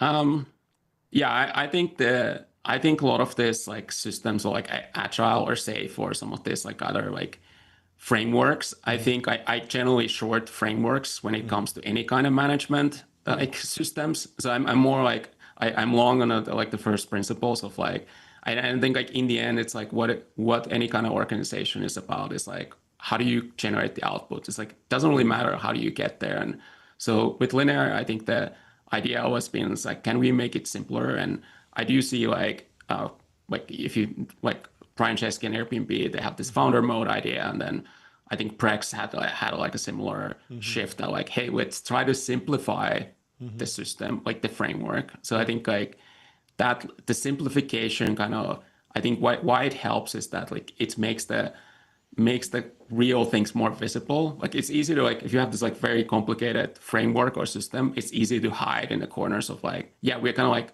moving things around, but nothing is actually happening. But I don't know.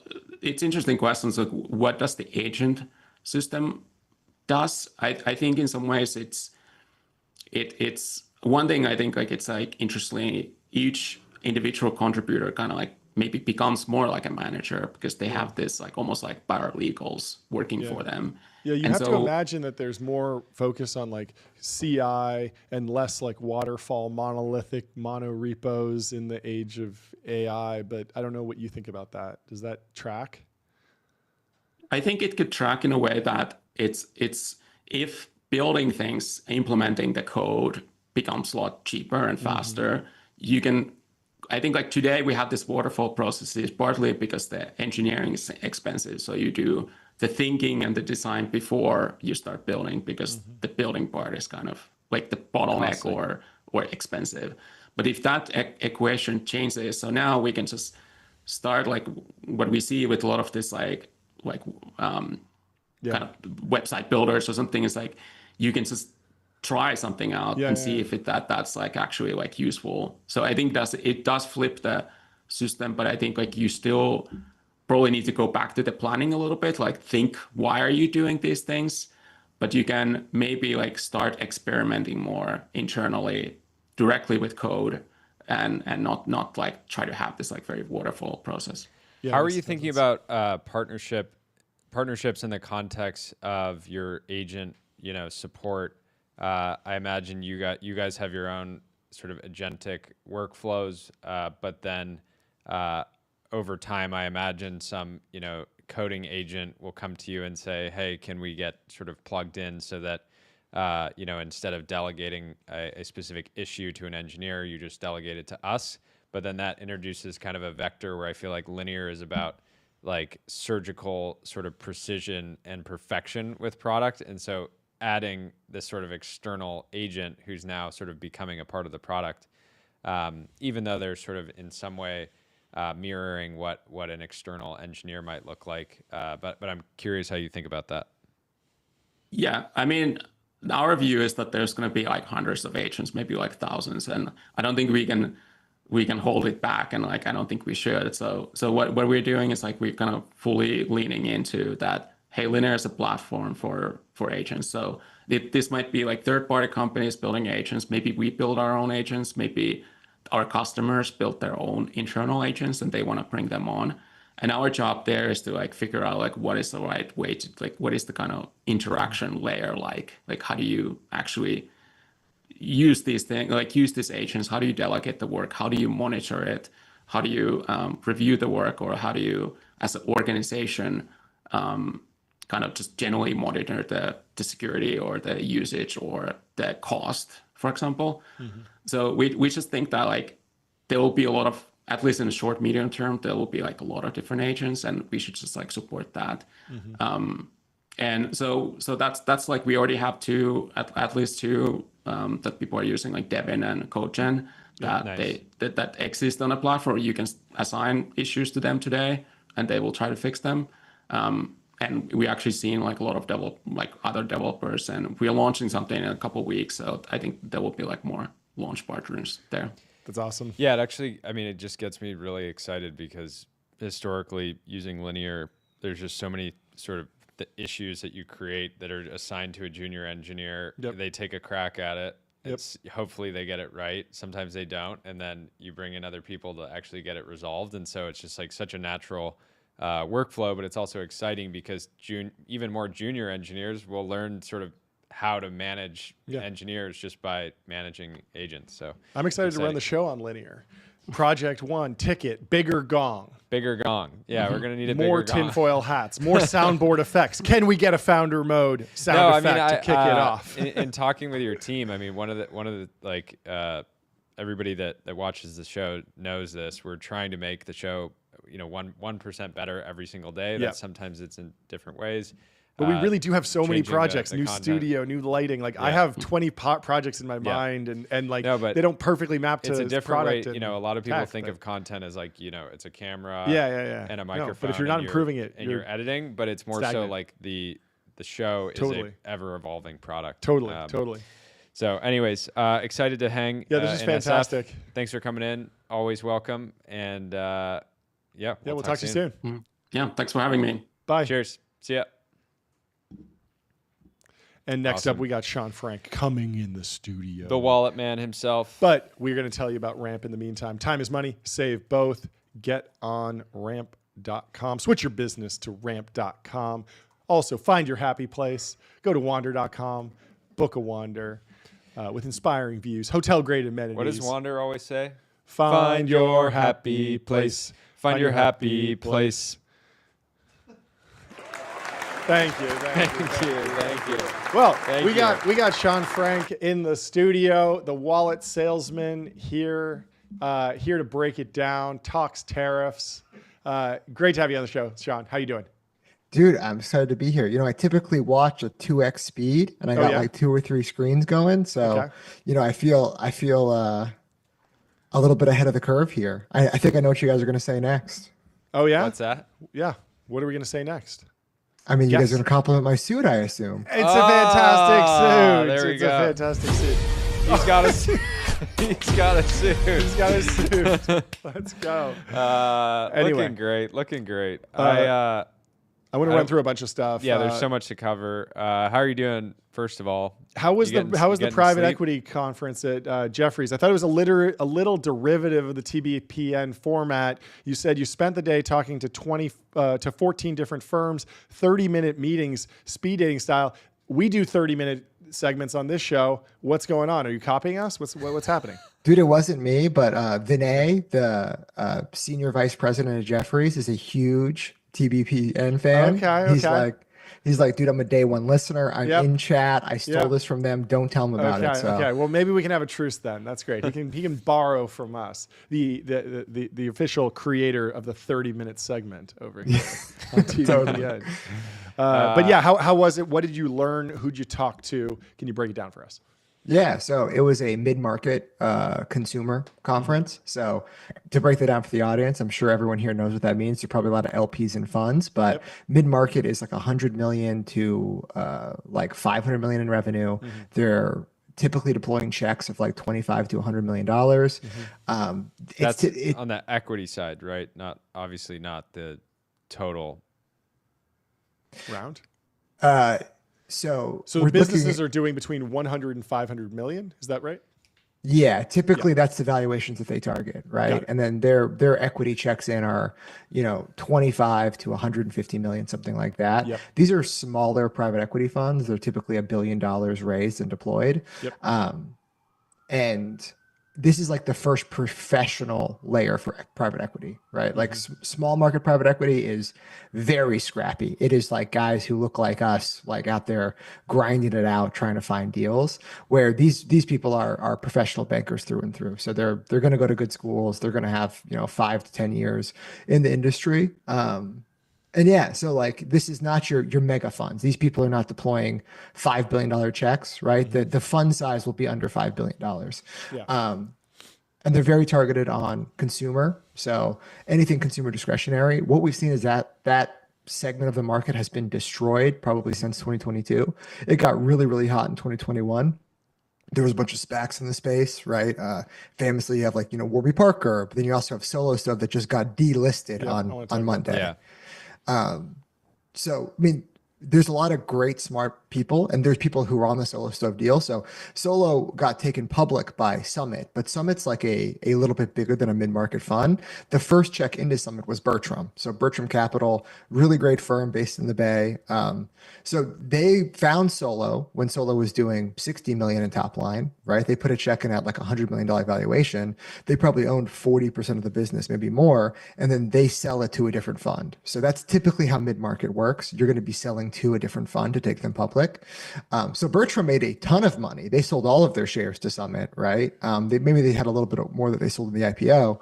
But then, a larger cap fund is going to take a company public. So what's happened in the space? They are cold on consumer, and the only categories that are interesting for them are services. So like talk to a lot of funds who are buying like roofing roll-ups and they're trying to buy plumbers, like that type of shit, like because it's non-discretionary spend. If your roof fucks up, like you're going to get a new roof. And they're really into the pet space. Like pet is still really hot. I have a friend, Bill, who just announced today he sold his company to Morgan Stanley in the pet space. And it's on Twitter. You guys can engage with it. So check out Bill. He's crushing it. Yeah, I saw that. He's been grinding for a long time. So that was great to see. Yeah. It's funny.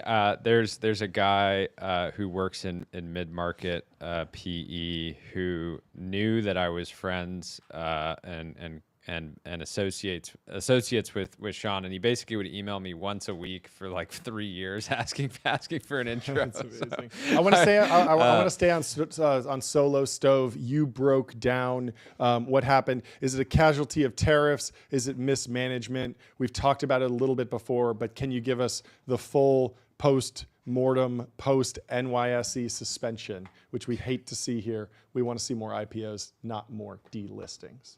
Yeah. It's a lot market activity in the wrong way. Yes. So what's happening with Solo? So there's like the bigger third thing. And actually, I mean, I'll break some news. I talked to the corporate dev buyer at Yeti, who was at the conference yesterday. And I asked her, I'm like, oh, so are you going to buy Solo? And she's like, even if you gave it to me for free, I don't know what I'd do with it. She's like, why is that? Isn't it making like 500 million? We looked in the numbers recently. It seemed like like even if revenues are declining, even if there's tariffs, like there are people buying stoves. There must be a way to make some money out of that company, right? Am I crazy? Yeah, there's a lot of debt. Okay.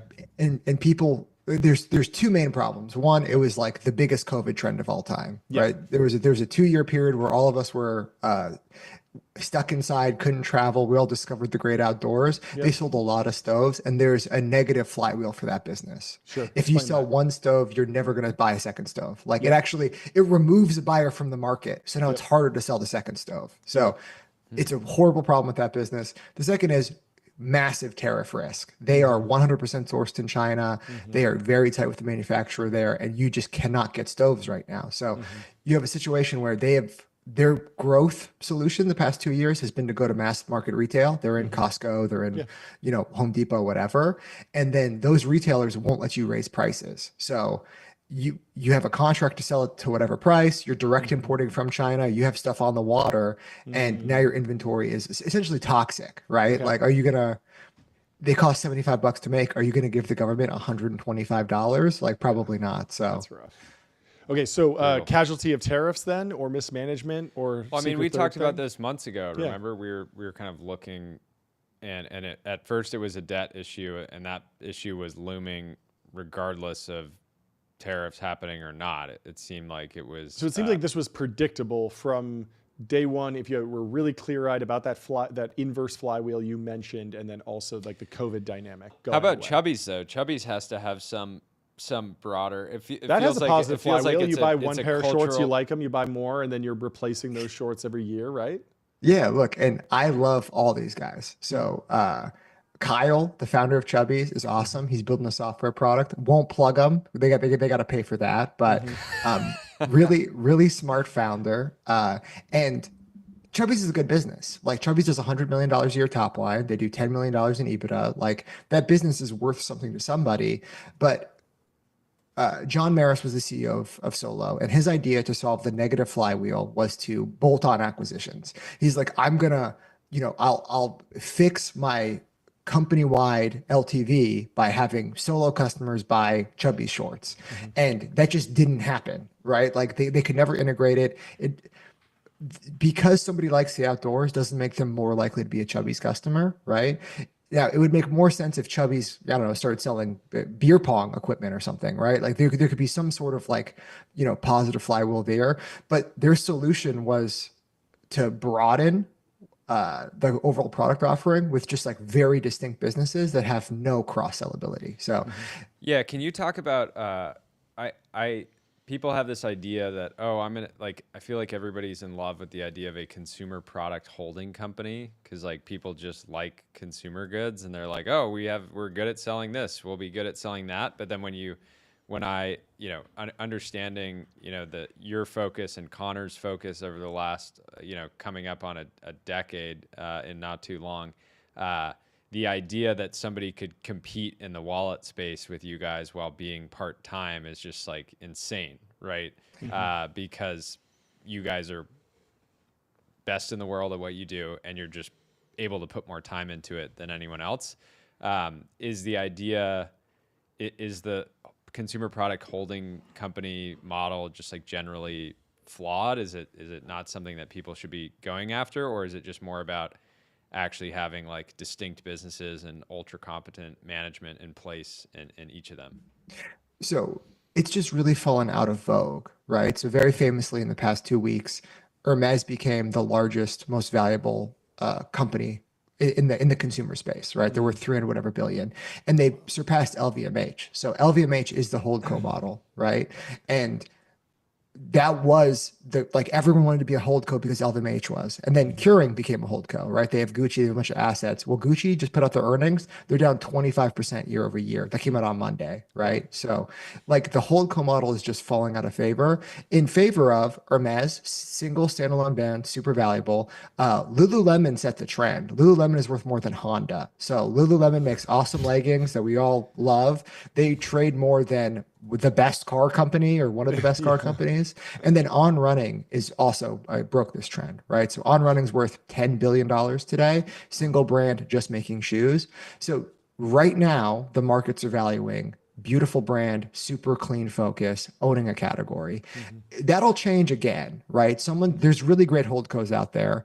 The people behind Crocs owns Hey Dude. They're becoming a great holdco. Deckers is another shoe company. They're crushing it in the holdco space. But isn't there something about even the way that LVMH has approached their holdco, which is like we never share kind of creative resources across brands. Like there's very distinct kind of like firewalls in place. Is there something to that? Is that what you think? Does Deckers sort of benefit from scale as just being like a massive shoe manufacturer, and then it's like when it comes to the kind of individual brand level, like let's just make sure that people are ultra focused on the sort of the purity of the brand and sort of scaling that? What I think LVMH does beautifully, LVMH calls them houses, right? So they're houses, but they're in the same neighborhood, right? And what they're able to do is they have El Catterton, which is like they're picking up. Like imagine this is like basketball. There's like amazing high school players, right? El Catterton is signing those high school players. El Catterton is their private equity arm, very much owned and controlled by the Arnault family. So Chrome Hearts is the greatest American accessory brand that's in the El Catterton portfolio. At some point, they get called up to the major leagues, and then they get integrated into LVMH, and then LVMH has the spotlight approach. So, of course, Louis Vuitton is always going to be the best branded in the spotlight, but when there's a challenger like Off-White, they can put that in the spotlight for a little bit, and then that becomes their star player, and they cycle out to somebody else. They just got caught flat-footed that they don't have a good star player right now. So, like that's the challenge with LVMH. Keurig tried to do that, right? Richemont is the other big holdco in the European fashion space. Richemont's crushing it because they own Van Cleef and they own Cartier. Those brands are very, very hot right now. So LVMH is trying to take over Richemont because they want to be in the spotlight. So that is the inside baseball, the inside basketball, if you will, of the luxury space. You need to have recruits and you need to have a star player you can cycle out. And LVMH just doesn't have a hot brand right now. I like this idea of the pure play. You know, it aligns with like the founder mode, the life's work entrepreneur, just not getting too scatterbrained and focusing on one thing. What is the post-mortem on some of the pure play companies in the fashion space that weren't able to reach escape velocity? I'm thinking of Allbirds and a few other brands in that space. Is it just doing too much too early, or is it just like missing some fundamental insight, or is it more of like a market segment and this maybe works in the high-end luxury market, but it doesn't work when you're more in that $100 range competing directly with Nike? What's your take on that? Well, you can't be cool forever. So that's the biggest challenge. Mm-hmm. Allbirds was really cool, but San Francisco famously horribly dressed people, right? They have no sense of fashion. Why do we think they're going to tell us what's cool, right? I agree. And they were betting on a sustainability wave, right? So like Nike is able to, like, they just benefited from people caring about athleticism, right? That took them from $1 billion stock in the 80s to 180 billion today or whatever, right? But they were caught flat-footed by wellness, right? And that, and effectively Nike was the brand for sports enthusiasts, everything from fans to athletes. But then wellness kind of came out of nowhere, took the the aloe crowd whenever they're Lululemon on running in many ways. Lululemon, obviously.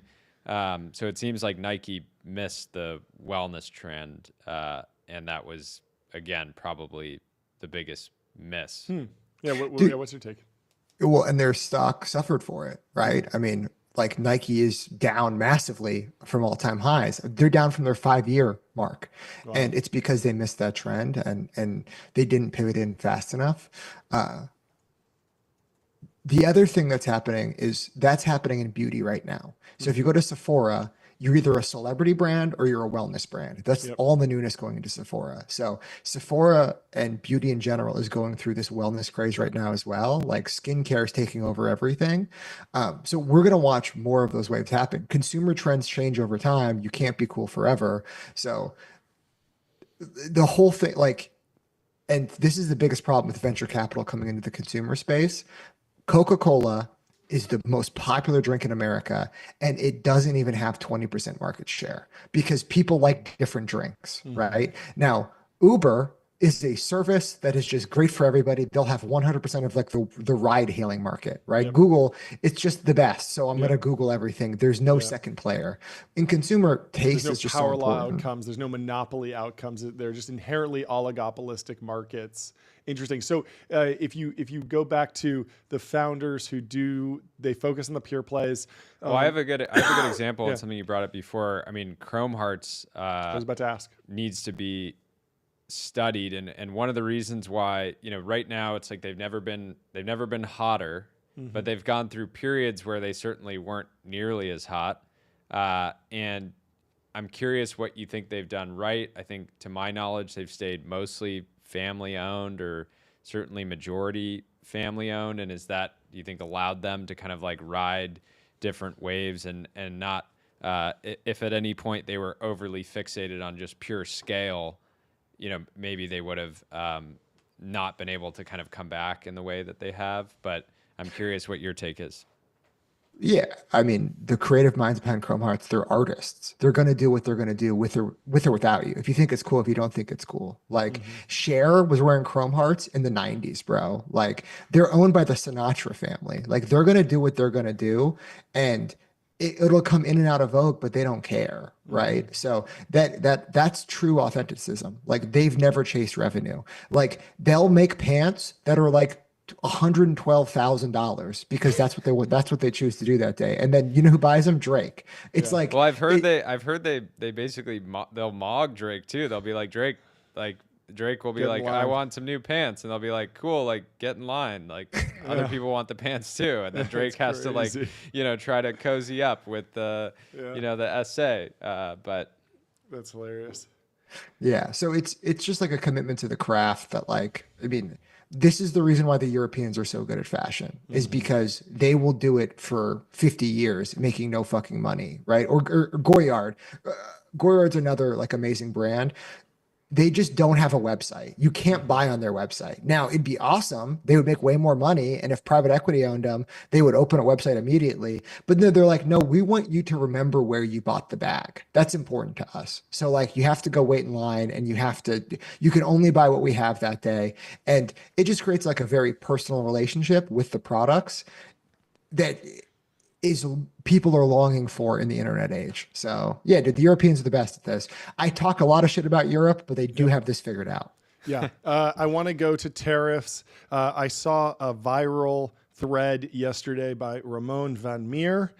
He says, everyone says they'd pay more for made in the USA. I tested it. We make a $129 filtered shower head manufactured in China with tariff surging to 170%. We explored reshoring. We found a US supplier. Our costs nearly tripled. I ran a clean A/B test. You had two options. There were 25,000 users that did this, the exact same landing page. You can choose made in China for $129 or made in the USA for $239. And they had 0 conversions on the US version. The add to cart rate for the US version was less than 1%, and over 3,500 people bought the Asia made version. How did you process that news? There's some community notes on it. I want to know what you think. Yeah, I think overall it was flawed experiment, but it's a good story. But yeah, what do you got, good Sean? Viral post. Yeah, we've seen this play out with sustainability, right? So people had two options on their website, like sustainable packaging and we'll buy carbon credits versus not. And like people won't pay more than 5% for that. So it ends up being there's tons of cheap goods in the marketplace and there's tons of substitute goods in the marketplace. And what you need value props to stand out. So like Ridge has, best materials. We have a great warranty. We have tons of reviews. We have social proof. These are just value props. Made in the USA can or cannot be a value prop, right? And if he ran that experiment with a Japanese audience, what you'd see is the Japanese audience is more willing to pay for made in America goods. And if you go to Japan, there's entire stores built around made in the USA, right? If you go to Dubai, it's the same thing. So, let's hear it for the Japanese, showing some love for the Americans. And so paint me a broader picture about how the tariffs are affecting e-commerce. Is it a bloodbath? Are people figuring out ways around it? Is it going to put companies out of business? Are people going to lose jobs? Without a doubt, it's the most challenging, self-imposed regulation we've ever seen, right? Like we went through COVID, that was hard for a lot of reasons. That was external forces, right? We went through iOS 14. We're peons in that. We have no idea. We can't control that. Consumer demand has been up and down for fucking years at this point. I have a lot of friends who will go out of business because of the tariffs, right? And a lot of people on the internet, are celebrating that. They're like, well, fuck them for buying for China. But here's the thing. A year ago, it was encouraged. It's like, it's very hard to actually produce things in America. I've tried for years. I've put millions of dollars into it. So like the government basically gave you a free pass to buy international goods and then import them. And then all of a sudden it's became very, very difficult to get anything in from China.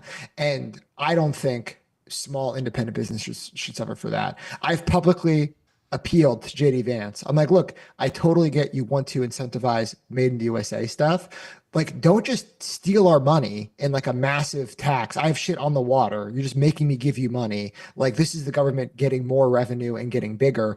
Let's put it into a fund where if like I owe you that money unless I invest in American business. Yeah, I thought this was a really good take and a really good kind of concept, especially too kind of basically extending out the timelines. The policy as it stands today is just like pure pain now, like you're being like, punished versus what you laid out. So maybe extrapolate on that a little bit.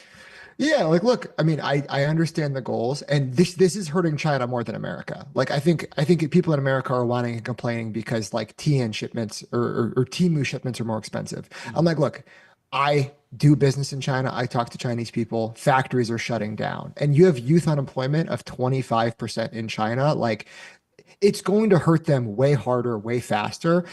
we'll feel it in 30, 60, 90 days when shit in Walmart gets more expensive. They're feeling it right now, right? And there is ports that are just shut down.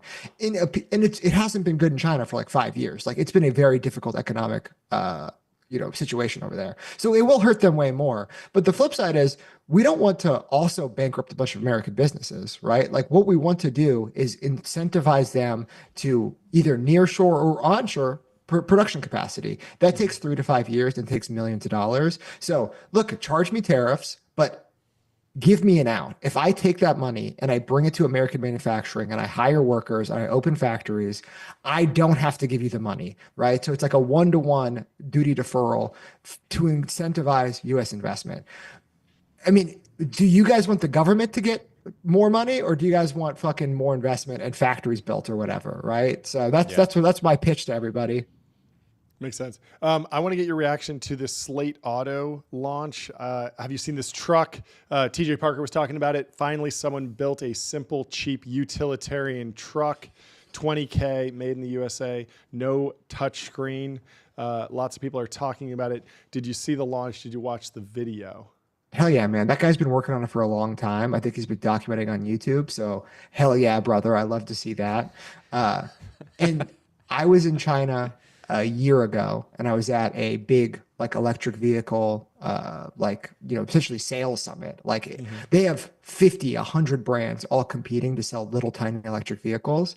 And those actually can't pass US safety standards. So they're only sold to Africa. So it was me and a bunch of African buyers walking around, and they sell for 5, 10, 15 grand or whatever. Now, if he can actually hit American safety standards and ship a $25,000 truck, he'll do $10 billion the first year, maybe more, right? Like it's a sales gong.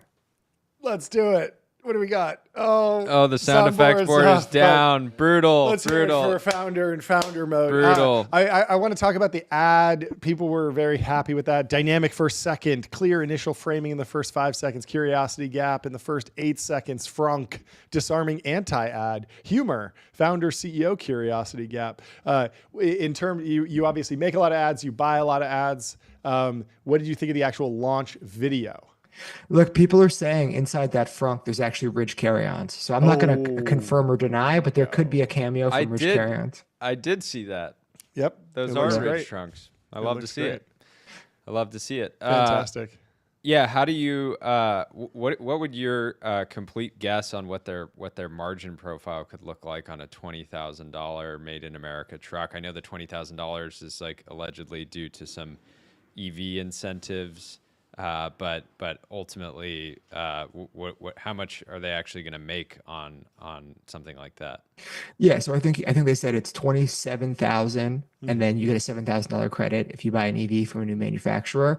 I think they're going to lose about $3,000 for the first million of them they make, and that's just how auto manufacturing works, right? Like the cost to set them up, you have all these fucking machines, you have to depreciate them over time. Rivian still loses $20,000 on every Rivian they sell, so it's a different model to a higher price point, right? They're going to lose $3 to $10,000 for each one they sell, but. And if you guys ever study the auto market, the amazing thing about Tesla is every car manufacturer loses money on every car they sell. They only make money off of the parts and repairs. Services, Tesla found out a way to not do that, right? Yep. Tesla found out a way to actually turn a profit on the actual purchase of vehicles. Ferrari makes $80,000 per car they sell. Tesla makes, I don't know, I think it's like $5,000 or whatever. Every other car manufacturer breaks even or loses money on the actual purchase of the vehicle. It's all about financing. It's all about parts. It's all about service. So it'd be crazy to think they're making any money on these things, but the demand shows that like they could make money over time. I think they'll have trouble because if you have $20,000 burning a hole in your pocket, you could get 200 Ridge wallets or something, right? That's true. Yeah. So, I mean, it's like a tough So the trade-off, 200 Ridge wallets or a little truck. Yeah, you could buy every product on the Ridge website. For sure. Well, yeah, it's an interesting dynamic where it's like he has to show so much demand that he can justify, potentially raising lots of money, $5 to $10 billion over time in order to just like actually get these to scale. But I think the thing looks awesome. Yeah. And also interesting. I think I'll Bezos reserve is in one this just to one. support He's it. also in Rivian. Bezos. I'm actually surprised they didn't go with a slightly higher reservation price point, just given the history of Tesla charging $100. What is the reservation? It's $50. $50. Okay. Tesla charged $100. You know, had this big demand signal, and then obviously not many people showed up for the a lot of people didn't show up. But it's expensive. It's a much different price point. Yeah. And I think this is a car that people would just buy as like I would just get one and park it outside of my house and maybe do coffee runs in it, go surfing. Dude, I would put the $20,000 deposit down today. Like if they made skip the line, give us 20 grand today, I would totally do it. Well, I would do it if they put a naturally aspirated V8 in it. I don't know about the electric stuff, but I would be very pro this vehicle if it had a really loud exhaust note. It was kind of like a more affordable Raptor. That's what I'm looking for.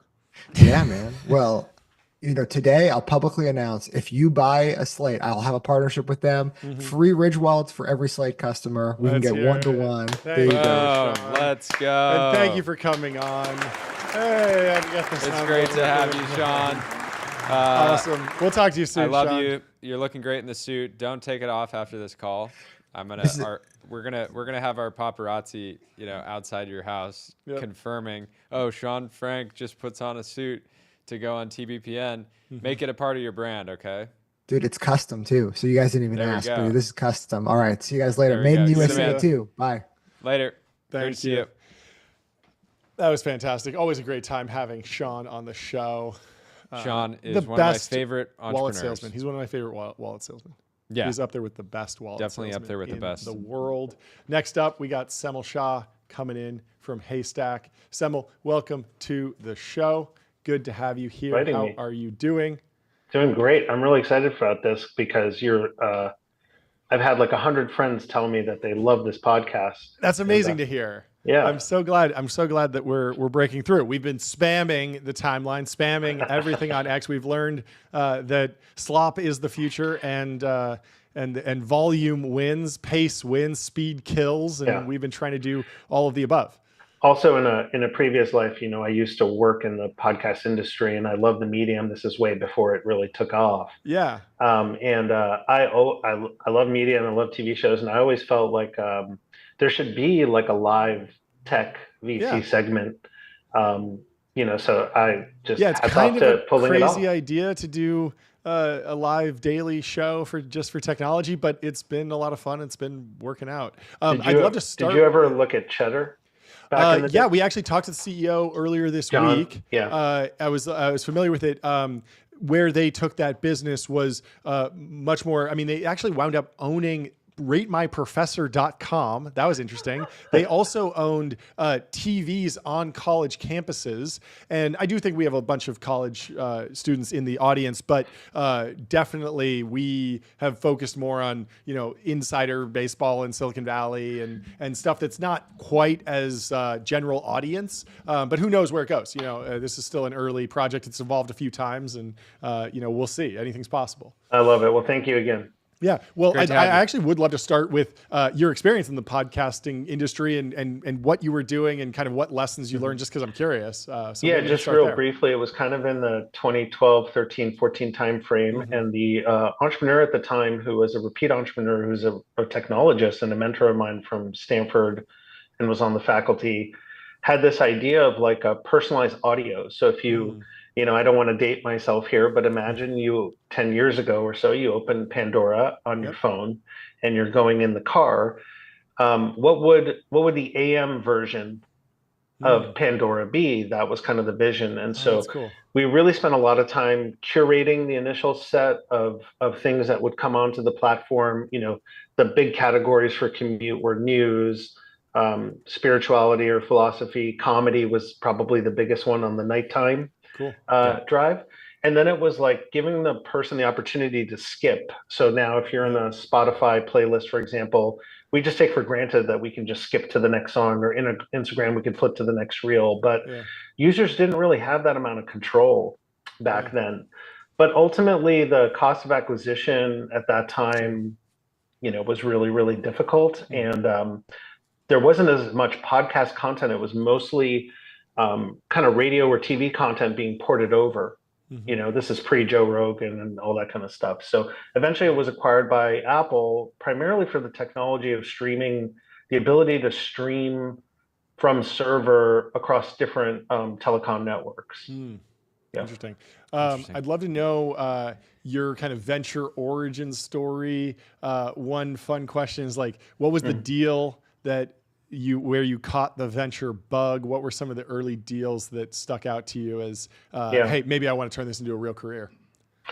Well, it really started because I was working as a consultant for a lot of different firms. I was working in industry, and I was writing a lot online and doing lots of media stuff just for fun. And a lot of people who happen to be investors and LPs read it. And I thought, oh, it'd be, I was helping a lot of friends raise capital. And I thought, of course, one of these funds that is employing me as a consultant will give me a job. That did not work out. And so Haystack was born literally out of desperation of having nothing else to do. And so it started with a $1 million fund. And in the first 8 months, wrote seed checks into Instacart, Envoy, DoorDash, and HashiCorp. Wow. Banger after banger after banger after banger. We love to hear it. Congratulations. And I knew in the first two funds, which took about 3 years, I knew that I would enjoy it because I had been around it a lot. And so it was a lot of fun. I did not realize how much I would love it.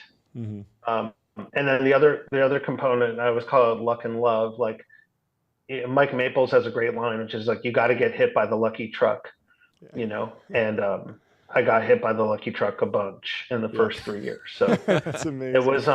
It was very fortunate, but it was a different era. Like I could never raise as much as I wanted to for funds, and I would have to beg, borrow, and steal to make sort of ends meet at home. So for a long time. Yeah, imagine you're not eating foie gras on the $1 million fee structure. Yeah, it's $200K over 10 years. Over 10 years. Pretty brutal. I didn't take any fees really in the first 3 funds. I'm sure. And that's great. Are you surprised today when you see managers without much of a track? I mean, you listed off a few of the companies that you invested in the first fund. You would think that kind of portfolio would get you if you had that today, it would probably get you a $500 million, fund 2 type of thing. Are you, when you talk to, upcoming managers today and they're sort of complaining about sort of the challenges of raising money, yet they're still raising, $50+ million funds. I'm assuming you don't have a ton of, you have empathy, but you're also, Well, it's a very astute question you're asking, especially since we don't really know each other, because that is a very astute question for 2 reasons. One is that the rational answer to your question is that it kind of makes sense because, back when I started, people didn't really know how big Uber could be or Palantir could be. It was like, well, I'll just wait to see what happens. I mean, a lot of VCs just passed on Palantir for rounds and rounds and rounds and rounds. And Uber was like, just kind of blew people's mind of how fast it grew. So now I think a lot of LPs and a lot of people around the world are like, hey, the tech startup ecosystem is a place where I need to have some money at play because people who come on your show, like, Kari, I have a great story about Kari, by the way. So we got to jam that in. Yeah, let's do that. Yeah, people like Kari are like coming here from, Europe and like doing amazing things. And like you find one Kari in a career, or in a portfolio, it's amazing. So I kind of understand that more LP dollars are coming here. America is a more attractive, the American entrepreneurial ecosystem is an attractive place to park some money and put it in the ground. It totally makes sense.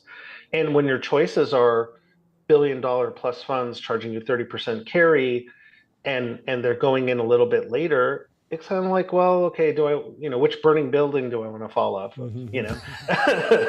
Now, the more micro answer and why I thought that was an astute question is that a lot of people come to me and ask for advice or help with LP intros or how to design their fund or do stuff. And I've learned, from I had amazing access to people, and that cannot be shortchanged. Like I was very lucky to have access to incredible VC people, VC creators and fund creators that you would all know by name. I had direct access to them and still do.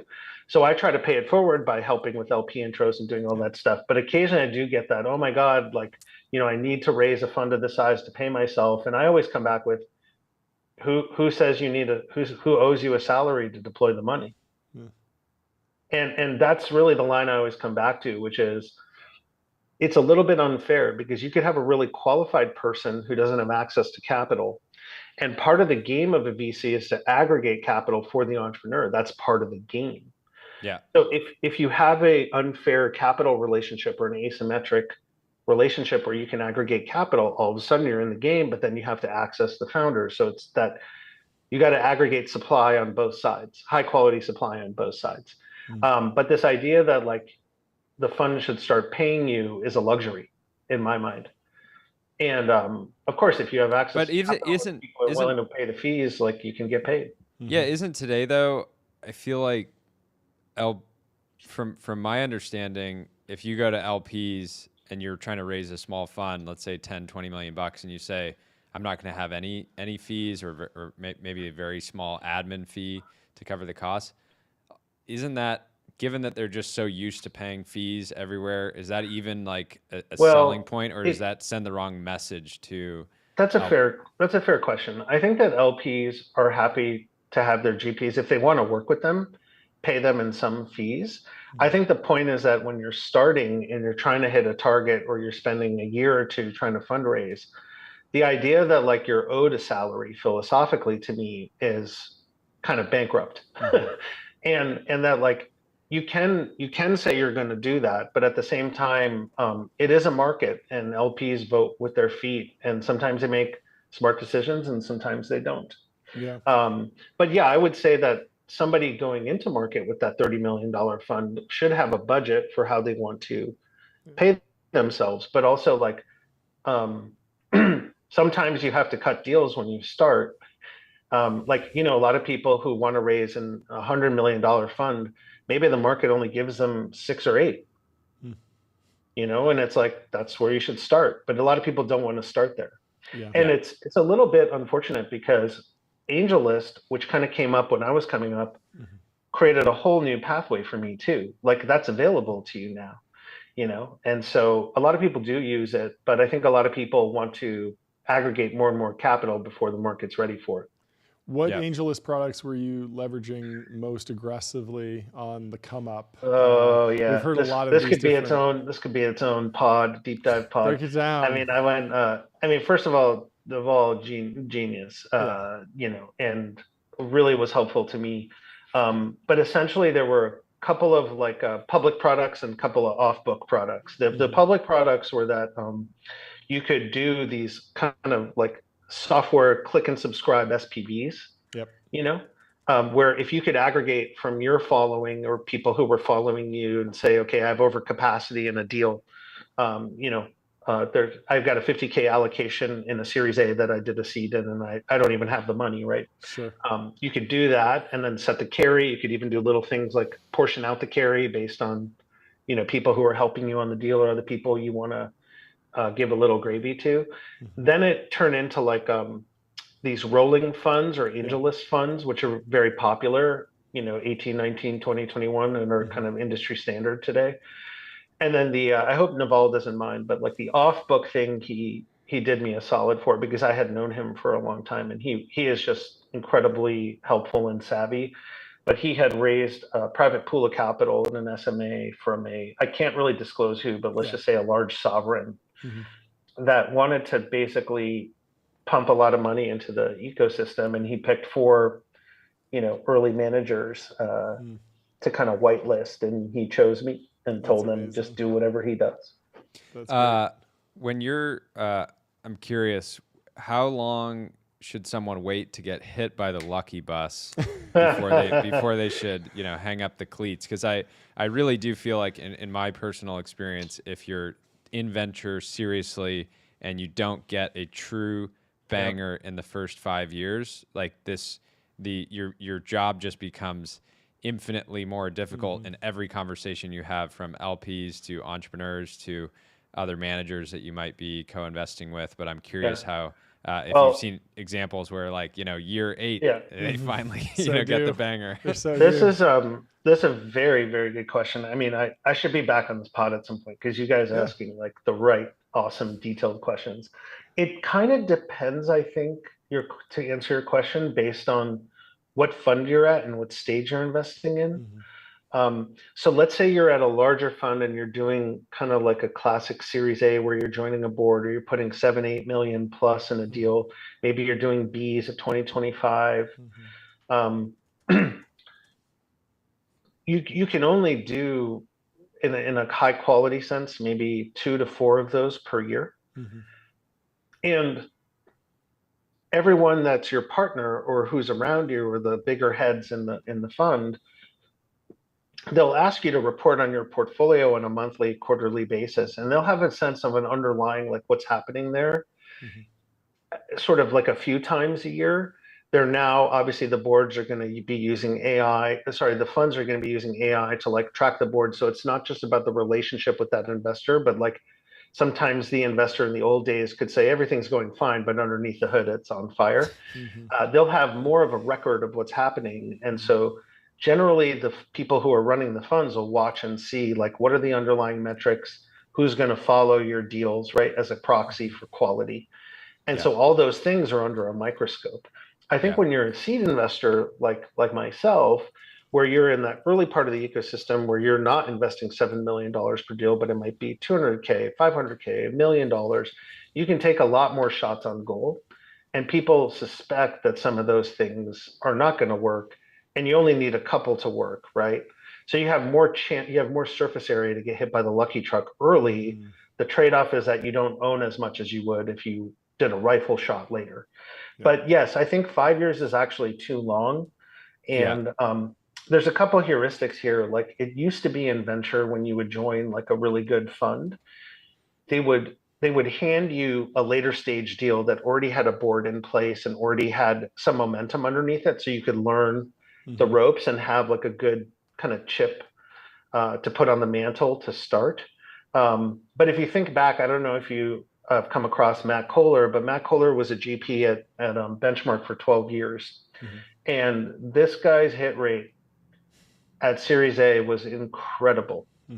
And even he doesn't even get credit for certain deals that he sourced, but he just doesn't care, But, very few people are going to have that rifle shot selection that Matt did. Someone today who I would mention would be like Mamoon at KP. I mean, you look at the guy's track record, it's absolutely insane to pick off the money round. How common is it for you? Because I'm assuming you're LP in a ton of different funds at this point. How often do you see like a $50 million fund these days that's fully deployed in a lot of winners, but just not, kind of a dud of a fund just because of concentration issues, pricing, et cetera? Well, I do lots of small investments and friends and like other people to support them when they're starting funds. So it's relatively small. The funds are relatively small. And when the funds are a little bit bigger, those managers have already had experience around portfolio construction. So you can get away with kind of shittier portfolio construction when it's a smaller fund because you're just really chasing the alpha in that.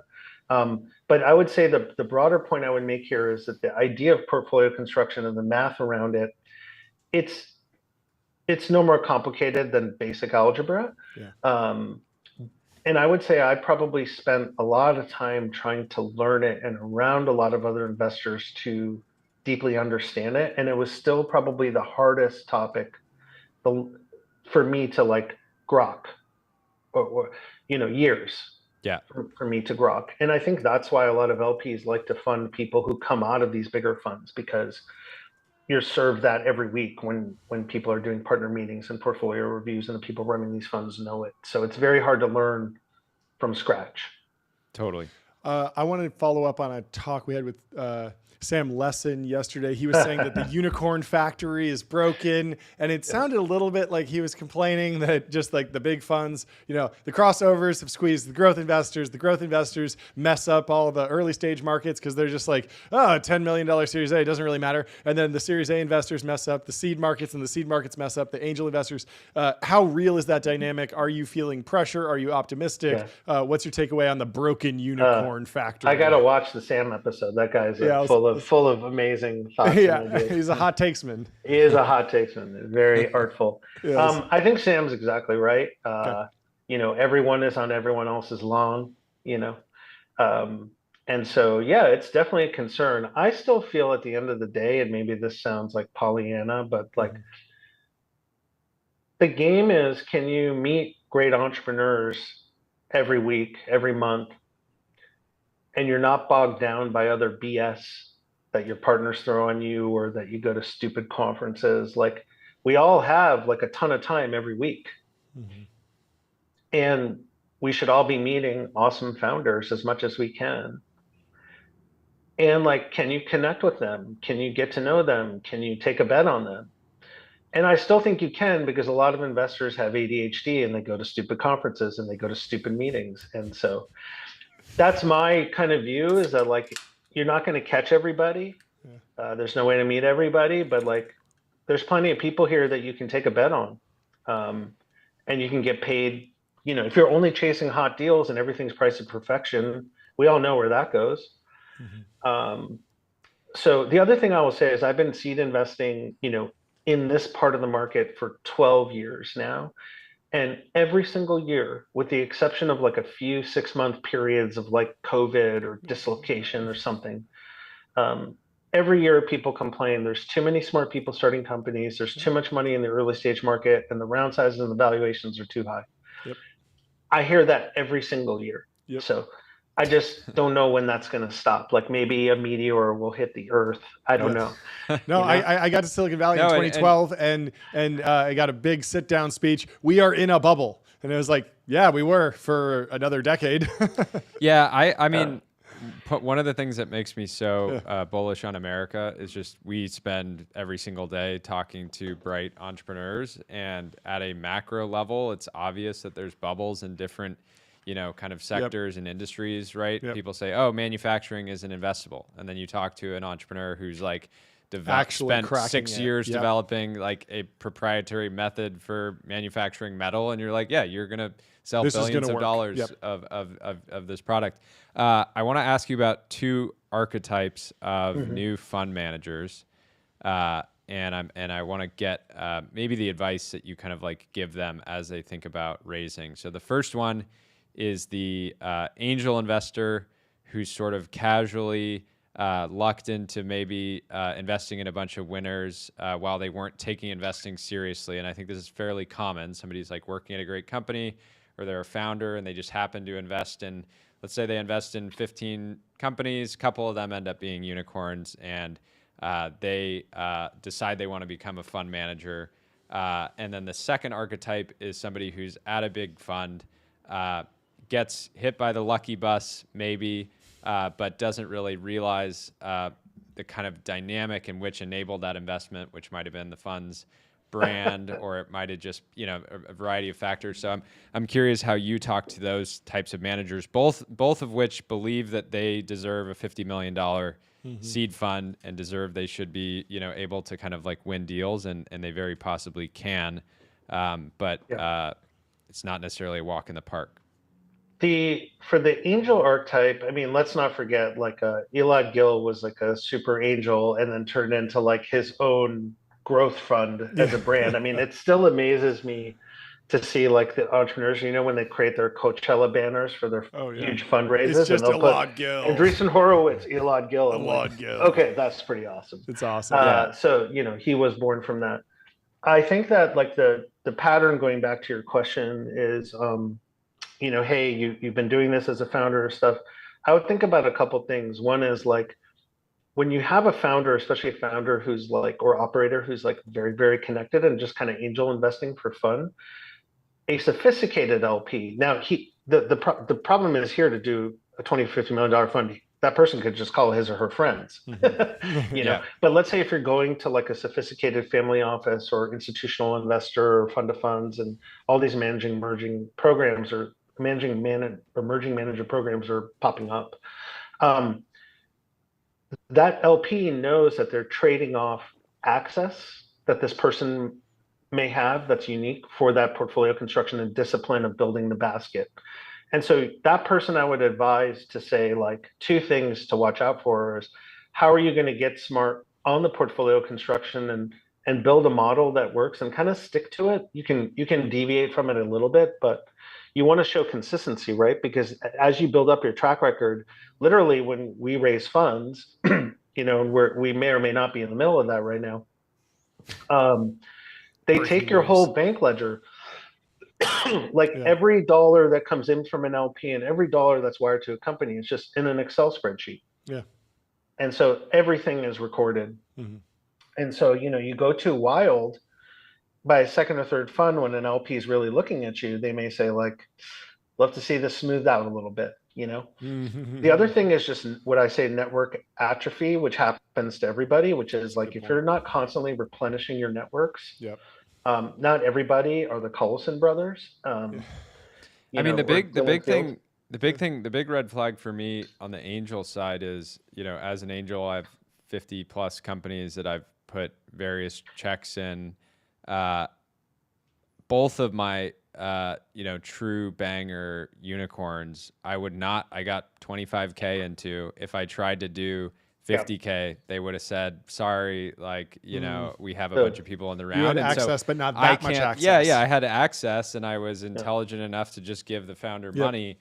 But, and so if I were to go out and raise a fund, it wouldn't be authentic to say like, oh yeah, if I had a seed fund at that point, I would have, you know, been co-leading the round or whatever. It's just not. You're talking about like what happens with check size escalation. So like, I'll give you a couple of things to noodle on. So for me, I had no choice but to crawl, walk, run. So I was incrementally increasing my check sizes in the same kind of rounds. So the same rounds I was doing 12 years ago, we're doing today.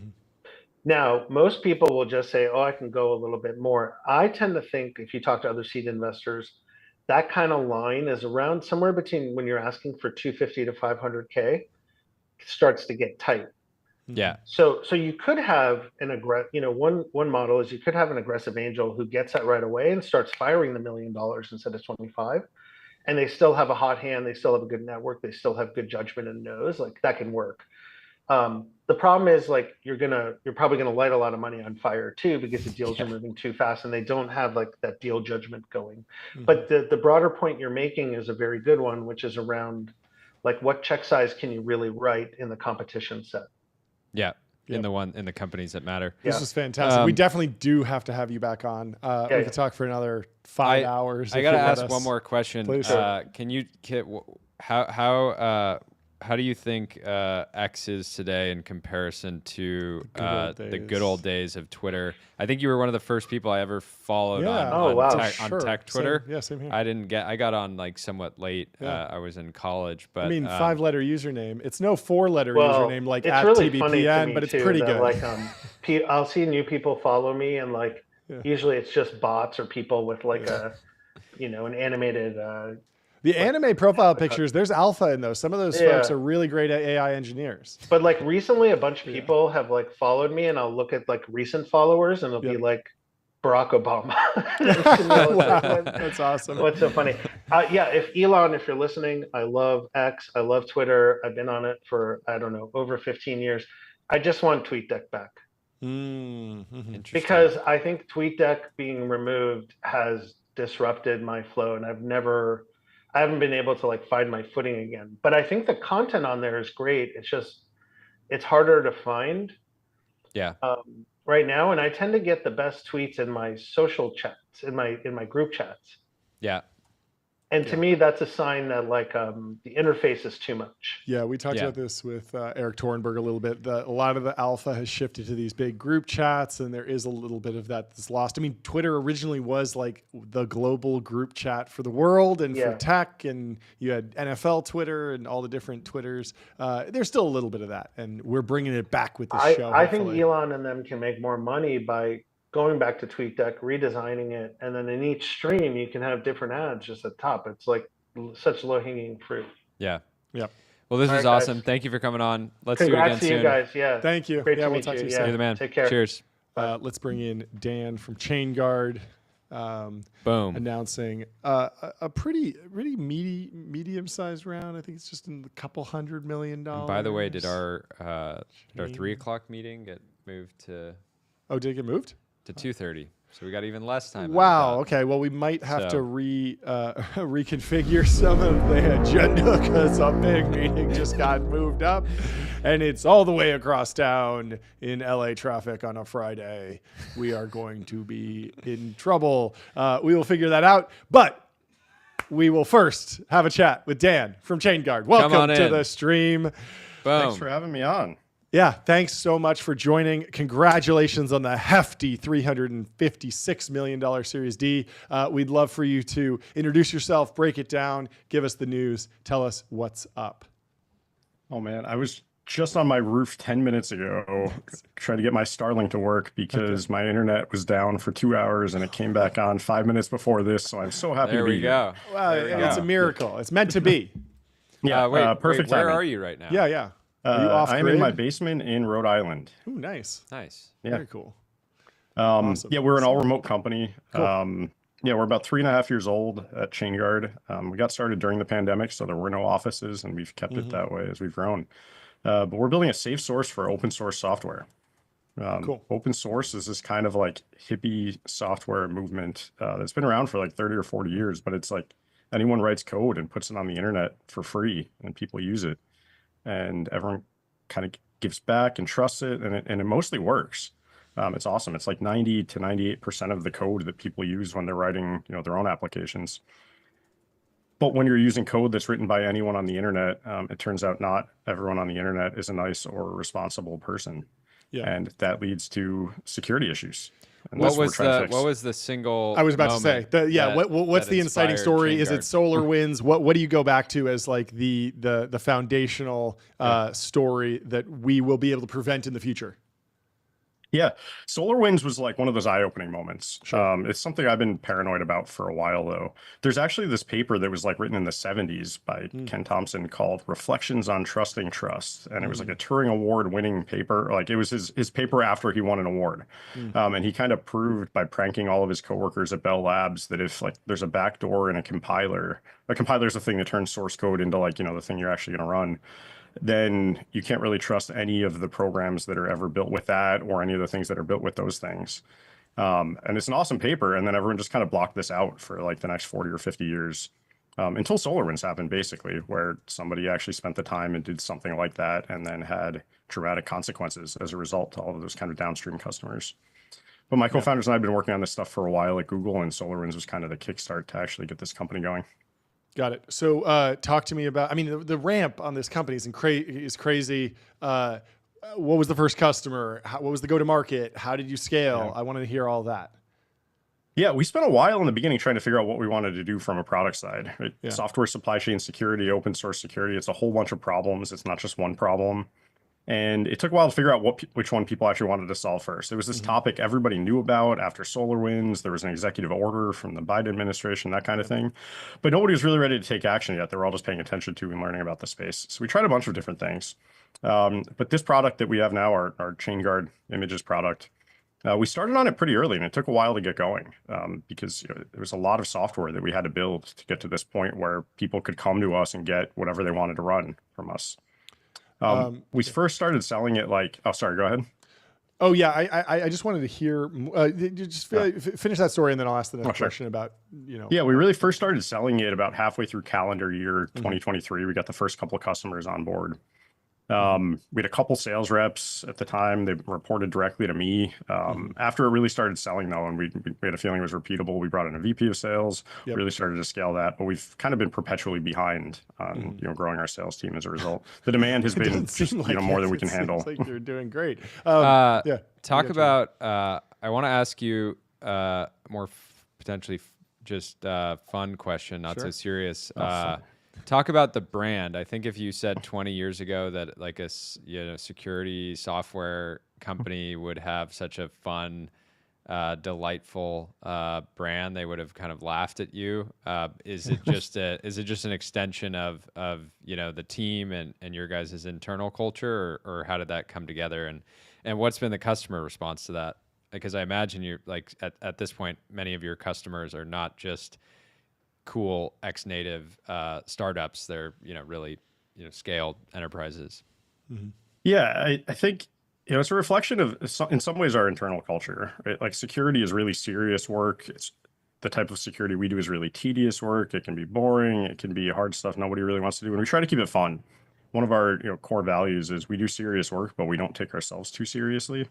And we spend a lot of time on that one. We have fun in all hands. We do crazy stuff at summits, that kind of thing, and it helps keep the culture light. When you're about to go spend 8 hours trying to fix some tiny bug somewhere in some piece of software you don't understand, it helps to laugh every once in a while. That it keeps everybody engaged, keeps everybody having a good time, especially when things get tough. And we try to reflect that in our social media and our branding and the events and all of that stuff we do. I get cold called all the time. There's all these brands out there, and like just some personality and authenticity really goes a long way in this. Totally. What are the general risks in cybersecurity risks around software that kind of like keep you up at night that aren't related to ChainGuard directly and what you guys are doing? So kind of like more at a macro level. This one's sort of related to us, but it really is the one that keeps me up at night. But we don't have a perfect solution to it either, so I don't feel too unfair. But it's the XZUtils attack at the start of last year, if you remember that one. Yeah. I think that's the one that probably should be keeping the entire industry up at night. It was this piece of open source software that had been around for like 30 years. It's this compression library that's used everywhere across the internet. As you upload, download things, it all gets compressed and decompressed, just like from Silicon Valley, the middle out compression kind of thing. Yep. It's everywhere, and you don't even think about it. And it was maintained by just one person, like a lot of projects are, for like a decade. Yeah. And somebody else just showed up and started helping. And they were like fixing bugs, doing good stuff, cleaning up the old code nobody else got around to for like a year or two. And then the original person was like, you know what? I've been doing this for a long time. You're doing a good job. Why don't you just take over? And the original person just kind of left. And then 3 months later, this malware gets slipped in that was incredibly sophisticated. Wow. And it turned out it wasn't even a real person. It was just like a made up name on an email list. The name was Gia Tan. Yeah, Gia Tan. That's not even a real person. Like there are people with that name, and they had a terrible week getting harassed. But none of those were that Gia Tan. And it was luckily detected at the last minute, and it was a really close call. But that's not the first time that's happened, I'm sure. It's just the first time we've noticed, and that's definitely not the last time that type of thing is going to happen. Yeah. It's about trust in the end. You have to trust the people that are doing this, and you don't know if they're a nice person on the internet. What's that old meme? You don't know if someone on the internet is a dog, right? Yep. Yeah. No one, on the internet, no one knows you're a dog. Yeah, a dog, Russian or North Korean hacker. Nobody on the internet knows these things. So it's kind of related to what we do. But like it's a hard one. It's impossible to solve unless you know the identity of every single person and know their entire life history. Yeah, this is somewhat related. I can imagine there's a world where this is handled by the government, and if there's critical software that's identified, it's like, we're going to find this person and verify who they are and basically do a background check. On the other side, the more futuristic Silicon Valley tech approach might be, hey, we have incredible software LLMs. We have AI agents. What if we just run an LLM over every piece of public code constantly, review every Git push or every pull request, right? How are AI agents effective? Is it just going to be like a Cold War of both sides using AI to sneak ever more complex hacks in and catch them? Is it cat and mouse? How are you seeing AI and AI agents helping or hurting in the future? I'm scanning the internet right now while we're talking. Yeah, I'm vibe scanning the internet. Let's go. Yeah, no, it's an arms race like everything in security. Attackers get better, they move around, find different ways in, and defenders have to keep up. Right now, I think we're losing that war. Right, we're getting a lot better at finding vulnerabilities in software and finding ways to exploit than we are at keeping up with that. I hope that changes. AI adoption in security has been pretty slow, and for a good reason. It's kind of scary. You don't want to just run these things with direct access to all of your systems, but attackers aren't slowed down by that. They're running this stuff every day and every week as it changes. So it's going to be a kind of wake-up call and catch-up period as the defenders figure out how to use it as well as the attackers are. What's the vibe in the security community right now? Is it? I remember I like accidentally landed in Vegas during DEF CON or Black Hat and was kind of out of my element one year. But what does it take for someone to break into the industry? Where are the key pipelines? Are people even are universities relevant here anymore? I know there's a lot of hackers that just kind of do CTFs and then become famous. But what are the typical pipelines into either a career at your company or just the industry broadly? Yeah, security is both really easy to break into and hard at the same time, right? Yeah. Like you mentioned, universities aren't terribly relevant. There's no college that you get a degree in cybersecurity from. Even programming in general, right? You can learn this stuff on your own. I learned it on my own. I did mechanical engineering. I never took a programming class. But it's also hard because there's so much esoteric stuff. Like there is no curriculum. You kind of just have to spend all that time on those forums and reading Hacker News and reading all these different sources. So I'd say there's not a lot of credentialism, but there is still this kind of obscure dark knowledge base that you do kind of have to pick up on your own. But it is incredibly welcoming. Hopefully you had a good experience when you landed there in the desert at DEF CON. It's always a fun crowd. Yeah, totally. Vegas, it's way more fun than RSA. You never know what you're going to get in Vegas. It might be the plumbers, annual conference or an arms dealer conference or Black Hat. It's always different. But I remember people were joking don't even go near the DEF CON folks. Like they'll hack your phone in 2 seconds while you're not even looking. No one takes a shower. That too. So what's next for the company? I mean, you have a new war chest. You mentioned hiring salespeople, scaling that up. What are the new challenges? What are the goals for the coming 12 to 18 months? We're trying to be the safe source for all open source. Up until today, it's been pretty limited with just our container images. We're adding new products. We just announced a month or two ago. Virtual machines, language level libraries. We've really just on the tip of the iceberg when it comes to open source. So we're scaling up our investments a lot in R&D, our automation, making this stuff easier for us to do as we continue to grow and scale. The amount of open source that we have. It's moving even faster. You asked about this about AI. Open source is accelerating. You can crank out code even faster now. Totally. Today, it's more people writing more code. All code has bugs. We haven't really made an improvement dramatically that way in the number of bugs per line of code written. In fact, it'll probably go up as more inexperienced people start writing more and more of this. So the security gap is getting wider, and we have to get even faster at it. Yep, that makes sense. One more question on AI, and we'll let you get out of here. Dario over at Anthropic just published a piece, The Urgency of Interpretability. Jordy and I were talking a few months ago about DeepSeek and this idea that even if it's open source, there could potentially, it's a little sci-fi, but there could potentially be a Manchurian candidate buried in the weights of one of those models. Is that something you're thinking about? Is this pure sci-fi? Is this a year, 2, 5, 10 out? How should we think about auditing the output of open source LLMs? Because that seems like a really valuable target if I'm a hacker. Yeah, I've seen studies, not even just recently, within the last couple of years, where if you could taint a percentage of the training data going into a model, you can control some of the output. This stuff is not possible to reverse engineer. Code is hard enough to reverse engineer, and this is that scaled up by 1,000x. Open source models, there is an open source definition for models and these weights, but you can read source code. It's hard, but you can't read these ones and zeros in a 40 gigabyte file. It would not shock me if it's in there, and not even just DeepSeek in any of these models intentionally or intentionally. We like to think that we can review stuff line by line and catch these bugs, but there's no possible way to do that with LLMs. The whole explainability piece is scary. Totally. Well, thank you so much for stopping by. Yeah, we have to cut it short because we have to run to a meeting. But this was fantastic. We'd love to have you back on the show whenever. Hopefully, there's never a big security incident. But if there is one, we'll be calling you. And we'll be playing this sound effect. Oh, no. You know where to find me. Thank you so much. Thanks for coming on. Good luck. Have a great weekend. Meeting.